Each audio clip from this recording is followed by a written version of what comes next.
Friends, welcome back to cinema explainer. ഇന്ന് നമ്മൾ 2019 പുറത്തിറങ്ങിയ പാപ്പ് എന്ന പേരുള്ള വ്യത്യസ്തമായ ബംഗാളി വെബ് സീരീസ് ആണ് നോക്കാൻ പോകുന്നത്. ഇതിനാകെ 2 സീസണുകളാണ് ഉള്ളത്. അത് മുഴുവനായും ഈ ഒരൊറ്റ വീഡിയോയിൽ തന്നെ നമുക്ക് കണ്ടു തീർക്കാം. ഇങ്ങോട്ട് നോക്കൂ എന്ന ഭാവത്തിൽ ഒരു പെൺകുട്ടി നിൽക്കുന്നു. അവൾ തന്റെ ഭർത്താവിന്റെ വീട്ടിലേക്ക് അല്ലെങ്കിൽ ഭാവി വരന്റെ വീട്ടിലേക്ക് പോവുകയാണ്. അവളുടെ വരവ് കണ്ടതും ആ വീട്ടിലുള്ള അച്ഛനും അമ്മായിയച്ഛനും അമ്മായിയമ്മയും അവരുടെ മക്കളും അടങ്ങുന്ന കുടുംബം ഒന്നടങ്കം ഞെട്ടിയിരിക്കുകയാണ്. അവിടെ വരുന്ന നമ്മുടെ നായിക പാരുവിനെ മാറ്റി നിർത്തി ഇവളിങ്ങോട്ട് വന്നാലേ അശുദ്ധിയാണ് എന്ന് പറഞ്ഞ് അവളെ ഒരു പ്രത്യേക മുറിയിലാക്കുന്നു. എപ്പോഴാണോ പാരു ആ വീട്ടിലേക്ക് വന്നത് അന്നു മുതൽ പാരുവിനെ വെറുത്ത ഓരോ വ്യക്തികളായി ആ വീട്ടിൽ മരിച്ചുകൊണ്ടേയിരിക്കുന്നു. ഇതിന് പിന്നിൽ എന്ത് നിഗൂഢതയാണുള്ളത്? ആരാണ് ഈ സംഭവങ്ങൾ ചെയ്യുന്നത്? പ്രധാനമായും അമ്മായിയച്ഛനും മക്കളും, അതായത് ഒരച്ഛനും അദ്ദേഹത്തിന്റെ 3 ആൺമക്കളും അടങ്ങുന്ന ഈ 4 പേരും ചേർന്ന് ഒരു പെൺകുട്ടിയോട് വളരെ മോശമായി പെരുമാറുന്നു. ആ 4 പേര് ആരാണ്, ആ പെൺകുട്ടി ആരാണ് എന്നിങ്ങനെയുള്ള പല ട്വിസ്റ്റുകളാണ് ഈ സീരീസിൽ നമ്മൾ കാണാൻ പോകുന്നത്. എക്സ്പ്ലനേഷനിലേക്ക് കടക്കുന്നതിന് മുമ്പ് ഞാൻ എന്നും പറയുന്നത് പോലെ ചാനൽ ഇതുവരെ സബ്സ്ക്രൈബ് ചെയ്യാതെയാണ് നിങ്ങൾ വീഡിയോ കാണുന്നതെങ്കിൽ ചാനൽ ഒന്ന് സബ്സ്ക്രൈബ് ചെയ്ത് തൊട്ടടുത്തുള്ള ബെല്ലൈക്കൺ ഒന്ന് അമർത്തിയാൽ ഞങ്ങൾ അപ്ലോഡ് ചെയ്യുന്ന പുതിയ വീഡിയോസ് നിങ്ങൾക്ക് അരികിലേക്ക് ഉടൻ തന്നെ എത്തുന്നതായിരിക്കും. അപ്പോൾ നമുക്ക് ഒട്ടും തന്നെ വൈകാതെ എക്സ്പ്ലനേഷനിലേക്ക് കടക്കാം. സിനിമയുടെ ഓപ്പണിംഗ് സീനിൽ തന്നെ ഒരു സ്ത്രീയെ കാണിക്കുന്നു. ഇവരെ നന്നായി ഒന്ന് നോക്കി വെച്ചോളൂ കേട്ടോ. ആ സ്ത്രീക്ക് ഓരോ ദൈവത്തിന്റെ ആഭരണങ്ങൾ, അതായത് ദേവിയുടെ ആഭരണങ്ങളെല്ലാം എടുത്തുകൊണ്ടുവന്ന് അണിയിച്ച് അവരെ നന്നായി അലങ്കരിച്ചിട്ട് ഇപ്പോൾ ആ സ്ത്രീക്ക് നേരെ വളരെ മോശമായി പെരുമാറുന്നു. ആ വ്യക്തി ആരാണ്, ആ സ്ത്രീ ആരാണ് എന്നതൊക്കെ പിന്നീട് ഒരു ട്വിസ്റ്റിലൂടെ പറയാം. ഇപ്പോൾ നേരെ കൽക്കത്തയിലുള്ള ഒരു വീട് കാണിക്കുന്നു. കൽക്കത്തയിൽ പൊതുവെ അമ്മൻ ഫെസ്റ്റിവൽ എന്ന രീതിയിൽ വീടിനുള്ളിലേക്ക് ദേവിയെ കൊണ്ടുവന്ന് ഒരു പൂജ പോലെ ചെയ്ത് ഒരാഴ്ചയോളം ഈ ഉത്സവം നടത്താറുണ്ട്. അങ്ങനെ ഒരു ഫെസ്റ്റിവൽ ഇവിടെയുള്ള ഒരു പണക്കാരന്റെ വീട്ടിൽ ഏർപ്പാടാക്കിയിട്ടുണ്ട്. ഇപ്പോൾ അത് കവർ ചെയ്യുന്നതിനായി ഒരു ജേർണലിസ്റ്റ് പെൺകുട്ടിയും ക്യാമറമാനും അടങ്ങുന്ന ഒരു ടീം വന്ന് അതെല്ലാം ഷൂട്ട് ചെയ്തുകൊണ്ടിരിക്കുകയാണ്. അപ്പോഴാണ് ആ വീട്ടിലൊരു മുത്തശ്ശൻ വരുന്നത്. അദ്ദേഹമാണ് ആ വീടിന്റെ ഉടമസ്ഥൻ. 200 വർഷമായി ഈ വീട്ടിൽ ഈ ഫെസ്റ്റിവൽ നടത്തിക്കൊണ്ടിരിക്കുകയാണ്. ഇത് 200ാമത്തെ ഫെസ്റ്റിവലാണ് എന്ന് അദ്ദേഹം വളരെ സന്തോഷത്തോടെ പങ്കുവയ്ക്കുകയാണ്. നിങ്ങൾക്ക് മക്കളൊന്നുമില്ലേ? ആരും ഈ ഫെസ്റ്റിവലിൽ പങ്കെടുക്കാൻ വന്നില്ലേ എന്ന് ആ പെൺകുട്ടി ചോദിക്കുമ്പോൾ എല്ലാവരും ഉണ്ട്, വിദേശത്ത് ജോലി ചെയ്യാണ്, ഞങ്ങൾ വിളിച്ചിട്ടുണ്ട്, വരുന്നതും വരാതിരിക്കുന്നതും അവരുടെ ഇഷ്ടം എന്ന് അദ്ദേഹം പറയാണ്. ഇപ്പോൾ അവിടേക്ക് പ്രായമായ ഒരു സ്ത്രീ വരുന്നു. ഇവർ ആ മുത്തശ്ശന്റെ അനിയത്തിയാണ്. സ്വന്തം ചേട്ടനായ ഈ മുത്തശ്ശന്റെ കൂടെ തന്നെയാണ് ഇവർ സെറ്റിലായിരിക്കുന്നത്. ഈ മുത്തശ്ശന് ശാരദ എന്ന പേരുള്ള സുന്ദരിയായ ഒരു ഭാര്യയുണ്ട്. മറ്റൊരു വശത്ത് ദേവിക്ക് പൂജ ചെയ്യാൻ വന്ന പൂജാരി മുത്തശ്ശന്റെ അടുത്ത് വന്നിട്ട് വീട്ടിലൊരു പ്രധാനപ്പെട്ട കാര്യമുണ്ട്, പോയിട്ട് വൈകുന്നേരം വരാമെന്ന് പറഞ്ഞ് അവിടെ നിന്നും പോവാണ്. അപ്പോഴാണ് ആ മുത്തശ്ശനെ സർപ്രൈസ് ചെയ്യുന്നതിനായി വിദേശത്തുള്ള അദ്ദേഹത്തിന്റെ 2 മക്കളും അവരുടെ 2 പേരുടെയും ഭാര്യമാരെയും കൂട്ടിക്കൊണ്ട് വീട്ടിലേക്ക് വരുന്നത്. ഇതിൽ വെളുത്തിരിക്കുന്ന ആളുടെ പേര് ശ്രീനിവാസൻ എന്നാണ്. കുറച്ച് കറുത്തിരിക്കുന്ന ആളുടെ പേര് ശേഖർ എന്ന് വെക്കാം. കറുത്തിരിക്കുന്ന ആളാണ് മൂത്ത മകൻ. അപ്പൊ മൂത്ത മകന്റെ പേര് ശേഖർ, 2ാമത്തെ മകന്റെ പേര് ശ്രീനിവാസൻ. ഇപ്പൊ മക്കൾ വന്നതുകൊണ്ട് ആ മുത്തശ്ശനും ആ വീട്ടിലുള്ള അമ്മുമ്മയും വളരെ സന്തോഷിക്കുന്നു. ഇപ്പൊ മക്കളുടെ ഭാര്യമാരും വരുന്നുണ്ട്. തടിച്ചിരിക്കുന്ന ആളാണ് മൂത്ത മകന്റെ ഭാര്യ. കുറച്ച് മെലിഞ്ഞ് സുന്ദരിയായവൾ 2ാമത്തെ മകന്റെ ഭാര്യ. അവർ 2 പേരും വിദേശത്ത് തന്നെ ജീവിച്ചതുകൊണ്ട് തിരിച്ച് ഇന്ത്യയിലേക്ക് വരണോ, ഈ കൽക്കത്തയിൽ കഴിയണോ, ഈ വീട്ടിലിരിക്കണോ എന്നൊക്കെ പറഞ്ഞ് കുറച്ച് മുഷിപ്പ് കാണിക്കുന്നുണ്ട്. ഈ മുത്തശ്ശന് 3 ആൺമക്കളാണ്. അതിൽ ഇളയ മകൻ മാത്രം ഇതുവരെ വന്നിട്ടില്ല. അനിയൻ വന്നില്ലേ എന്ന് 2 മക്കളും ചോദിക്കുമ്പോൾ അവിടെയുള്ള എല്ലാവരുടെയും മുഖം മാറുന്നുണ്ട്. പെട്ടെന്ന് എല്ലാവരും നിശബ്ദരാകുന്നു. കാരണം അവരുടെ 3ാമത്തെ മകന് ഒരു പ്രധാനപ്പെട്ട പ്രശ്നം സംഭവിച്ചിട്ടുണ്ട്. അതുകൊണ്ട് അവൻ വന്നിട്ടുണ്ടായിരുന്നില്ല. അതും ഇവിടെ പറയുന്നുണ്ട്. അങ്ങനെ ഇരിക്കുമ്പോഴാണ് മുത്തശ്ശന് ഒരു മകള് കൂടി ഉണ്ടെന്ന് അറിയുന്നത്. ഒരു മകളല്ല, 2 പെൺമക്കളുണ്ട്. അതിൽ 2ാമത്തെ മകളായ ഇദ്ദേഹത്തിന്റെ അവസാനത്തെ കുട്ടി അവിടേക്ക് വരുന്നു. അവരും കുടുംബത്തോട് വിവരങ്ങൾ തിരക്കിയിട്ട് അവൻ വന്നിട്ടുണ്ടോ എന്ന് ചോദിക്കുമ്പോൾ കുടുംബത്തിലുള്ള എല്ലാവരും ഷോക്ക് ആവുന്നുണ്ട്. ഇതാ ഇവിടെ സങ്കടത്തോടെ ഇരിക്കുന്നത് കണ്ടോ, ഇവനാണ് ആ മുത്തശ്ശന്റെ 3ാമത്തെ മകൻ. നമുക്കിവനെ സോ എന്ന് വിളിക്കാം. സോ മാനസികമായി കുറിച്ച് ബാധിക്കപ്പെട്ടയാളാണ്. എങ്കിലും വീട്ടുകാർ ഒരു പെൺകുട്ടിയുമായി ഇവന്റെ കല്യാണം നടത്തിയിരുന്നു. ഇപ്പോൾ ആ പെൺകുട്ടി ഇവനെ വിട്ട് ഓടിപ്പോയി. അതിൽ തകർന്നു പോയതുകൊണ്ടാണ് ഇവൻ കുടുംബത്തിൽ നിന്നും മാറി ഒറ്റയ്ക്ക് ജീവിക്കുന്നത്. കുടുംബത്തിലുള്ള ഇവന്റെ അനിയത്തി ഇതാ ഇവിടെ ഉണ്ടല്ലോ, ഇവരാണ് നമ്മുടെ സോയെ നോക്കുന്നത്. ഇവരെ നമുക്ക് 2ാമത്തെ മകൾ എന്ന് വിളിക്കാം. നിങ്ങൾക്ക് മനസ്സിലാവാൻ വേണ്ടിയിട്ടാണ് ഇങ്ങനെ പറയുന്നത് കേട്ടോ. ഇപ്പോൾ നമ്മുടെ സോ വാതിൽക്കൽ ഇരിക്കുമ്പോൾ അനിയത്തി വന്ന് നമ്മുടെ ചേട്ടന്മാരെ നമുക്കായി കാത്തിരിക്കുകയാണ്, വാ എന്ന് പറഞ്ഞ് സോയെ ഉള്ളിലേക്ക് കൂട്ടിക്കൊണ്ടു പോകുന്നു. ഇപ്പോൾ തന്റെ ചേട്ടന്റെ കുട്ടികളെ സോ കൊഞ്ചിക്കുകയും നടുക്കുള്ള ഹാളിലെ ദേവി വിഗ്രഹം നോക്കി തൊഴുകയും ചെയ്യുന്നു. അപ്പോഴാണ് സോയ്ക്ക് പാരു എന്ന പേരുള്ള ഒരു പെൺകുട്ടിയെ ഓർമ്മ വരുന്നത്. പണ്ടെപ്പോഴോ ഈ പാരുവിനെ നമ്മുടെ സോ സ്നേഹിച്ചിരുന്നു. ഇതേ വീട്ടിൽ വെച്ച് തന്നെയാണ് സ്നേഹിച്ചിരുന്നത്. നിങ്ങളോടൊരു സീക്രട്ട് പറയട്ടെ, ഈ പാരുവിനെ സ്നേഹിച്ചത് കൊണ്ടാണ് നമ്മുടെ സോ ഇപ്പോൾ മെന്റലി ഇങ്ങനെ ആയിപ്പോയത്. അതൊക്കെ എന്ത് ട്വിസ്റ്റ് ആണെന്ന് കുറേശ്ശായി നമുക്ക് നോക്കാം. ഇപ്പോൾ സമയം വൈകുന്നേരം ആവുന്നുണ്ട്. ദേവിക്ക് പൂജ തുടങ്ങണം. മുത്തശ്ശനോട് 2ാമത്തെ മകനായ ശ്രീനിവാസൻ വന്നിട്ട് പൂജാരി ഇതുവരെ വന്നില്ലേ എന്ന് ചോദിക്കുകയാണ്. രാവിലെ ക്ഷീണമാണെന്ന് പറഞ്ഞ് വീട്ടിൽ പോയവൻ ഇതുവരെ വന്നില്ലല്ലോ, പൂജാരിയുടെ വീട് വരെ പോയി എന്താണെന്ന് നോക്കിയിട്ട് വാ എന്ന് പറഞ്ഞ് തന്റെ 2 മക്കളായ ശേഖരനെയും ശ്രീനിവാസനെയും മുത്തശ്ശൻ പറഞ്ഞയക്കുന്നു. അങ്ങനെ പൂജാരിയുടെ വീട്ടിലേക്ക് പോകുമ്പോഴാണ് അവിടെ ഒരു ഞെട്ടിക്കുന്ന കാഴ്ച കാണുന്നത്. ആ പൂജാരി ദുരൂഹമായ സാഹചര്യത്തിൽ മരിച്ചു കിടക്കുന്നു. പൂജാരിയുടെ അടുത്ത് പോയി നോക്കുമ്പോൾ അദ്ദേഹത്തിന്റെ വായിലൊരു പേപ്പറുണ്ട്. ആ പേപ്പറിൽ കണ്ടൻസ് എന്നെന്തോ ഒരു വാക്ക് എഴുതിയിരിക്കുന്നു. ഇത് കണ്ട് രണ്ടു മക്കളും ഞെട്ടിപ്പോവാണ്. ഇപ്പൊ സ്വന്തം വീട്ടിലേക്ക് ഫോൺ ചെയ്ത് പൂജാരിയെ ആരോ തട്ടിക്കളഞ്ഞു എന്ന് പറഞ്ഞാൽ വീട്ടിലുള്ളവർ പേടിക്കും. അമ്മൻ ഫെസ്റ്റിവൽ തുടങ്ങാൻ പോവാണ്, അതുകൊണ്ട് അദ്ദേഹത്തിന് നെഞ്ചുവേദന വന്ന് മരിച്ചുപോയി എന്ന് ഈ രണ്ടു മക്കളും മുത്തശ്ശനോടും അമ്മയോടും പോയി പറയുന്നു. ഇത് കേട്ടതും ആ വലിയ മനുഷ്യനായ മുത്തശ്ശൻ തകർന്നു പോയിരിക്കുകയാണ്. എങ്കിലും അദ്ദേഹത്തിന്റെ ഭാര്യ വന്ന്, ഒരു പൂജാരി പോയാൽ വേറെ പൂജാരിയെ കിട്ടില്ലേ, ഫെസ്റ്റിവൽ തുടങ്ങാൻ സമയമായി, വേറെ പൂജാരിയെ നോക്കാം എന്ന് പറയുന്നു. ഇപ്പോൾ ഈ രണ്ടു മക്കളായ ശ്രീനിവാസനും ശേഖറും ഇല്ലേ, പൂജാരിക്ക് എന്ത് സംഭവിച്ചു, ദുരൂഹമായ രീതിയിൽ അദ്ദേഹത്തെ ആരാണ് കൊന്നത്, ആ വായിലിരുന്ന പേപ്പറിന്റെ അർത്ഥം എന്താണ് എന്നൊക്കെ ഭയങ്കരമായി ആലോചിച്ചുകൊണ്ട് വരുമ്പോഴാണ് പൂജാരിയുടെ വീടിന്റെ അടുത്തുള്ള കുളത്തിൽ ഇവരുടെ അനിയനായ ആ സോ ഇരിക്കുന്നത് കാണുന്നത്. എടാ, ഇവനെന്താ ഇവിടെ ഇരിക്കുന്നതെന്ന് പറഞ്ഞ് ആ സോയെ നോക്കുമ്പോൾ ഇവിടെ സോയെ കാണിക്കുന്നത്. അവന്റെ ഭാര്യ ഓടിപ്പോയെങ്കിലും ഇപ്പോഴും തന്റെ പഴയ കാമുകിയായ പാരുവിനെ തന്നെയാണ് അവൻ ഓർത്തുകൊണ്ടിരിക്കുന്നത്. ഇവൻ മെന്റലി ഇങ്ങനെ ആയതും ആ പാരു കാരണമാണ്. ഭാര്യയുടെ കൂടെ കുടുംബജീവിതം നടത്താൻ കഴിയാതെ പോയതും പഴയ കാമുകിയായ പാരു കാരണമാണ്. അങ്ങനെ ഇരിക്കെ പെട്ടെന്ന് ആ കുളത്തിൽ നിന്നും പാരു എഴുന്നേറ്റ് വന്ന് അവിടെ സോയുടെ കൈ പിടിച്ച്, വാ വെള്ളത്തിലേക്ക് തന്നെ പോവാം, എൻ്റെ കൂടെ വാ, ഞാനില്ലാത്ത ലോകത്ത് നീ ജീവിക്കണ്ട എന്ന് പറഞ്ഞ് സോയെ വിളിക്കുന്നു. സോ അവിടെ നിന്നും പേടിച്ച് അലറി വിളിച്ചുകൊണ്ട് ഓടുകയാണ്. ശരിക്കും സോ പ്രേമിച്ചിരുന്ന പാരു മരിച്ചുപോയോ അതോ ജീവനോടെ ഉണ്ടോ എന്ന സംശയം നിങ്ങൾക്കുണ്ടാവും അല്ലേ? ആ സംശയം ഇപ്പൊ തന്നെ മാറ്റിക്കോ. കാരണം പാരു മരിച്ചിട്ടില്ല, ജീവനോടെ തന്നെയുണ്ട്. അത് പറയാൻ കാരണം എന്തെന്നാൽ ഇപ്പോൾ ഇവർ അമ്മൻ പൂജ വേറൊരു പൂജാരിയെ വരുത്തി തുടങ്ങുമ്പോൾ ഇവരുടെ വീട്ടിലേക്ക് ഒരു അപരിചിതയായ സ്ത്രീ വരുന്നു. ഒരു ഗസ്റ്റ് ആയിട്ടാണ് വന്നിരിക്കുന്നത്. അങ്ങനെ വരുന്നത് ആരാണെന്നോ? സാക്ഷാൽ പാരു തന്നെയാണ്.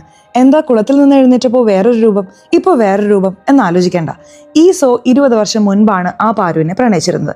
ഇപ്പോൾ 20 വർഷം കഴിഞ്ഞ് നമ്മുടെ ഹീറോയിൻ പാരു ഇങ്ങനെ മാറിയിരുന്നു. അപ്പോൾ ഇവരാണ് നമ്മുടെ ഹീറോയിൻ. അങ്ങനെ ആ വീട്ടിലേക്ക് കാലെടുത്ത് വെച്ച നിമിഷം മുതൽ വീട്ടിലുള്ള എല്ലാവരും ഷോക്കാവാണ്. മുത്തശ്ശൻ മുതൽ 3 ആൺമക്കൾ, അവരുടെ മരുമക്കൾ, പ്രധാനമായും മുത്തശ്ശന്റെ ഭാര്യ. ഇവളൊന്നും വീട്ടിലേക്ക് കയറാൻ പാടില്ല, ഇവള് കാരണം നമുക്ക് വലിയ അശുദ്ധിയാകും എന്നൊക്കെ പറഞ്ഞ് ബഹളം ഉണ്ടാക്കാണ്. അതുവരെ ആ ഫെസ്റ്റിവൽ ഷൂട്ട് ചെയ്തുകൊണ്ടിരിക്കുന്ന ജേർണലിസ്റ്റ് പെൺകുട്ടിയും അവിടെ വന്ന പാരുവിനെ കണ്ട് ഭയങ്കരമായി ഷോക്കാവുന്നു. കാരണം നമ്മുടെ ഹീറോയിൻ പാരു കഴിഞ്ഞ 10 വർഷമായി മുംബൈയിൽ നമ്മുടെ സണ്ണി ലിയോണെ പോലെ പല സിനിമകളിലും ഒരു ഡാൻസറായി വന്ന് ഇടയ്ക്കിടെ ഡാൻസ് കളിച്ചിട്ടുണ്ട്. അതുകൊണ്ട് ഭയങ്കര പോപ്പുലറാണ്. സിനിമകളിൽ അവരുടെ പേര് റുബീന എന്നാണ്. അങ്ങനെ പല സിനിമകളിലും ഡാൻസ് കളിച്ചതായി കാണിക്കുന്നുണ്ട്. അങ്ങനെയുള്ള റുബീനയാണോ ഈ വീട്ടിലേക്ക് വന്നിരിക്കുന്നതെന്ന് പറഞ്ഞ് ആ ജേർണലിസ്റ്റും അവിടെ വന്ന റുബീനെ, നമ്മുടെ പാരുവിനെ കവർ ചെയ്യാൻ തുടങ്ങാണ്. അപ്പോഴാണ് ഈ കുടുംബ വിഷയം വരുന്നത്.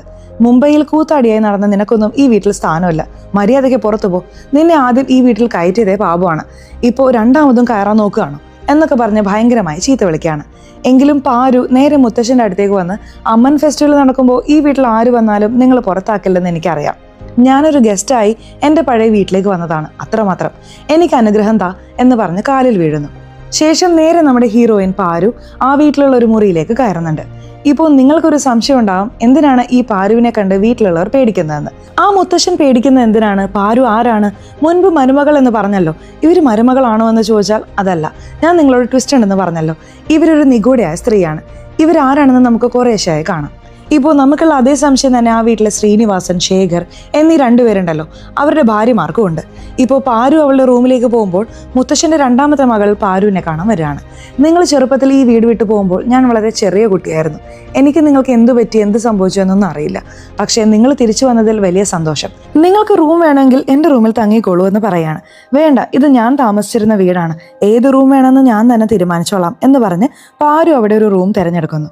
ഇവിടെ മുത്തശ്ശൻ്റെ അനിയത്തിയും മുത്തശ്ശൻ്റെ അടുത്ത് വന്ന്, ആ കുട്ടി ആരാണെന്ന് എനിക്ക് മനസ്സിലാവുന്നില്ലല്ലോ, കണ്ടിട്ട് ഓർമ്മയില്ലല്ലോ എന്ന് ചോദിക്കുകയാണ്. അപ്പോൾ മുത്തശ്ശൻ്റെ ഭാര്യയും, അവൾ ശരിയായ വിഷമാണ്, അവൾ ഇവിടെ ഇരിക്കുന്നത് നമുക്ക് തന്നെയാണ് ആപത്ത്, 20 വർഷം മുമ്പ് അവളെ ഈ വീട്ടിൽ നിന്നും അടിച്ചിറക്കി വിട്ടതാണ്, ഇപ്പോൾ തിരിച്ചു വന്നിരിക്കുകയാണ് എന്നൊക്കെ കണ്ടമാനം സംസാരിക്കുന്നു. ഇപ്പോൾ പാരു വീട്ടിലേക്ക് വന്ന് ബെഡ്റൂം എല്ലാം ചുറ്റി നോക്കുകയാണ്. അവർക്ക് പഴയ കാര്യങ്ങളെല്ലാം കുറേശ്ശെയായി ഓർമ്മ വരുന്നു. മറ്റൊരു വശത്ത് ആ പേരക്കുട്ടികളെല്ലാം ഉണ്ടല്ലോ, അവരും നമ്മുടെ ഹീറോയിൻ്റെ അടുത്ത് വന്ന്, ഞാൻ നിങ്ങളെ സിനിമയിലൊക്കെ കണ്ടിട്ടുണ്ട്, നിങ്ങൾ ഞങ്ങളോട് സംസാരിക്കോ കളിക്കോ എന്നൊക്കെ ചോദിച്ച് അവരുടെ കൂടെ ഫ്രണ്ട് ആവുന്നുണ്ട്. ഇപ്പോൾ പാരു ആ വീട്ടിലെ മുറിയിൽ താമസിക്കാൻ തീരുമാനിക്കുന്നു. സത്യത്തിൽ ആ മുറിയിൽ മുത്തശ്ശൻ്റെ മൂത്ത മകനും കുടുംബവുമാണ് ഇപ്പോൾ താമസിക്കുന്നത്. എന്നാൽ അവരുടെ സാധനങ്ങളെല്ലാം പുറത്തെടുത്ത് വെച്ചിട്ട് പാരു അവിടെ താമസിക്കുകയാണ്. ഇത് മൂത്ത മകൻ്റെ ഭാര്യയ്ക്ക് ഭയങ്കര ദേഷ്യം ഉണ്ടാക്കുന്നുണ്ട്. അവരവിടെ പോയി ഭയങ്കരമായി വഴക്കിടുന്നു. ഞാൻ ഇവിടെ ഉണ്ടായിരുന്നപ്പോൾ ഈ റൂമിലാണ് താമസിച്ചിരുന്നത്, അന്ന് എൻ്റെ മുറിയിലേക്ക് ആരും വന്നിട്ടില്ല, ഞാൻ ഇവിടെ തന്നെ താമസിക്കും എന്ന് നമ്മുടെ ഹീറോയിൻ പാരുവും കർശനമായി പറയാണ്. ഇപ്പോൾ ആ വീട്ടിലെ ആണുങ്ങൾക്കൊന്നും ഒന്നും മിണ്ടാൻ പറ്റുന്നില്ല. ഇതെല്ലാം ആ വീട്ടിലെ സ്ത്രീകളും ശ്രദ്ധിക്കുന്നുണ്ട്. ഒരു ഘട്ടത്തിൽ പാരുവിൻ്റെ അടുത്ത് ആ 2ാമത്തെ മകളും, അങ്ങനെ നിങ്ങളുടെ പാസ്റ്റിൽ എന്ത് സംഭവിച്ചു എന്ന് ചോദിക്കുകയാണ്. എനിക്കൊരു 16 വയസ്സുള്ളപ്പോൾ എനിക്കൊരു വലിയ ആക്സിഡന്റ് സംഭവിച്ചു. അതിനു മുൻപ് വരെ എനിക്കൊന്നും ഓർമ്മയില്ല. അങ്ങനെ എൻ്റെ ജീവിതം 16 വയസ്സ് മുതലാണ് എനിക്ക് ഓർമ്മയുള്ളത് എന്ന് പാരുവും പറയാണ്. ഇവർ 16 വയസ്സ് വരെ മാത്രമേ ഈ വീട്ടിൽ ജീവിച്ചിട്ടുള്ളൂ. ഇപ്പൊ പാരു വീട്ടിലേക്ക് വന്നത് മുതൽ പാരുവിനെ പണ്ട് സ്നേഹിച്ചിരുന്ന ആ സോ അവൻ ഒരുമാതിരിയാണ് പെരുമാറുന്നത്. കാരണം സോയുടെ മനസ്സിൽ പാരു കൂടെ കൂടെ ഒരു പ്രേതമായിട്ടാണ് തോന്നുന്നത്. ഇപ്പോൾ അവന്റെ അനിയത്തി ഈ സോയുടെ അടുത്ത് വന്നിട്ട് പാരുവിനെ എന്തിനാണ് ഈ വീട്ടിൽ നിന്നും അടിച്ചിറക്കിയത്, 20 വർഷം മുമ്പ് എന്താണ് സംഭവിച്ചത് എന്ന് ചോദിക്കുകയാണ്. ഞാൻ പാരുവിനെ തീവ്രമായി സ്നേഹിച്ചിരുന്നു. പാരു ഈ വീട്ടിൽ ജോലി ചെയ്തിരുന്ന ഒരു വേലക്കാരിയാണ്. പക്ഷെ വേലക്കാരി എന്നതിലുപരി അവൾക്ക് ഈ വീട്ടിലൊരു പ്രത്യേക സ്ഥാനം ഉണ്ടായിരുന്നു. പക്ഷെ അത് പാരു നശിപ്പിച്ചു.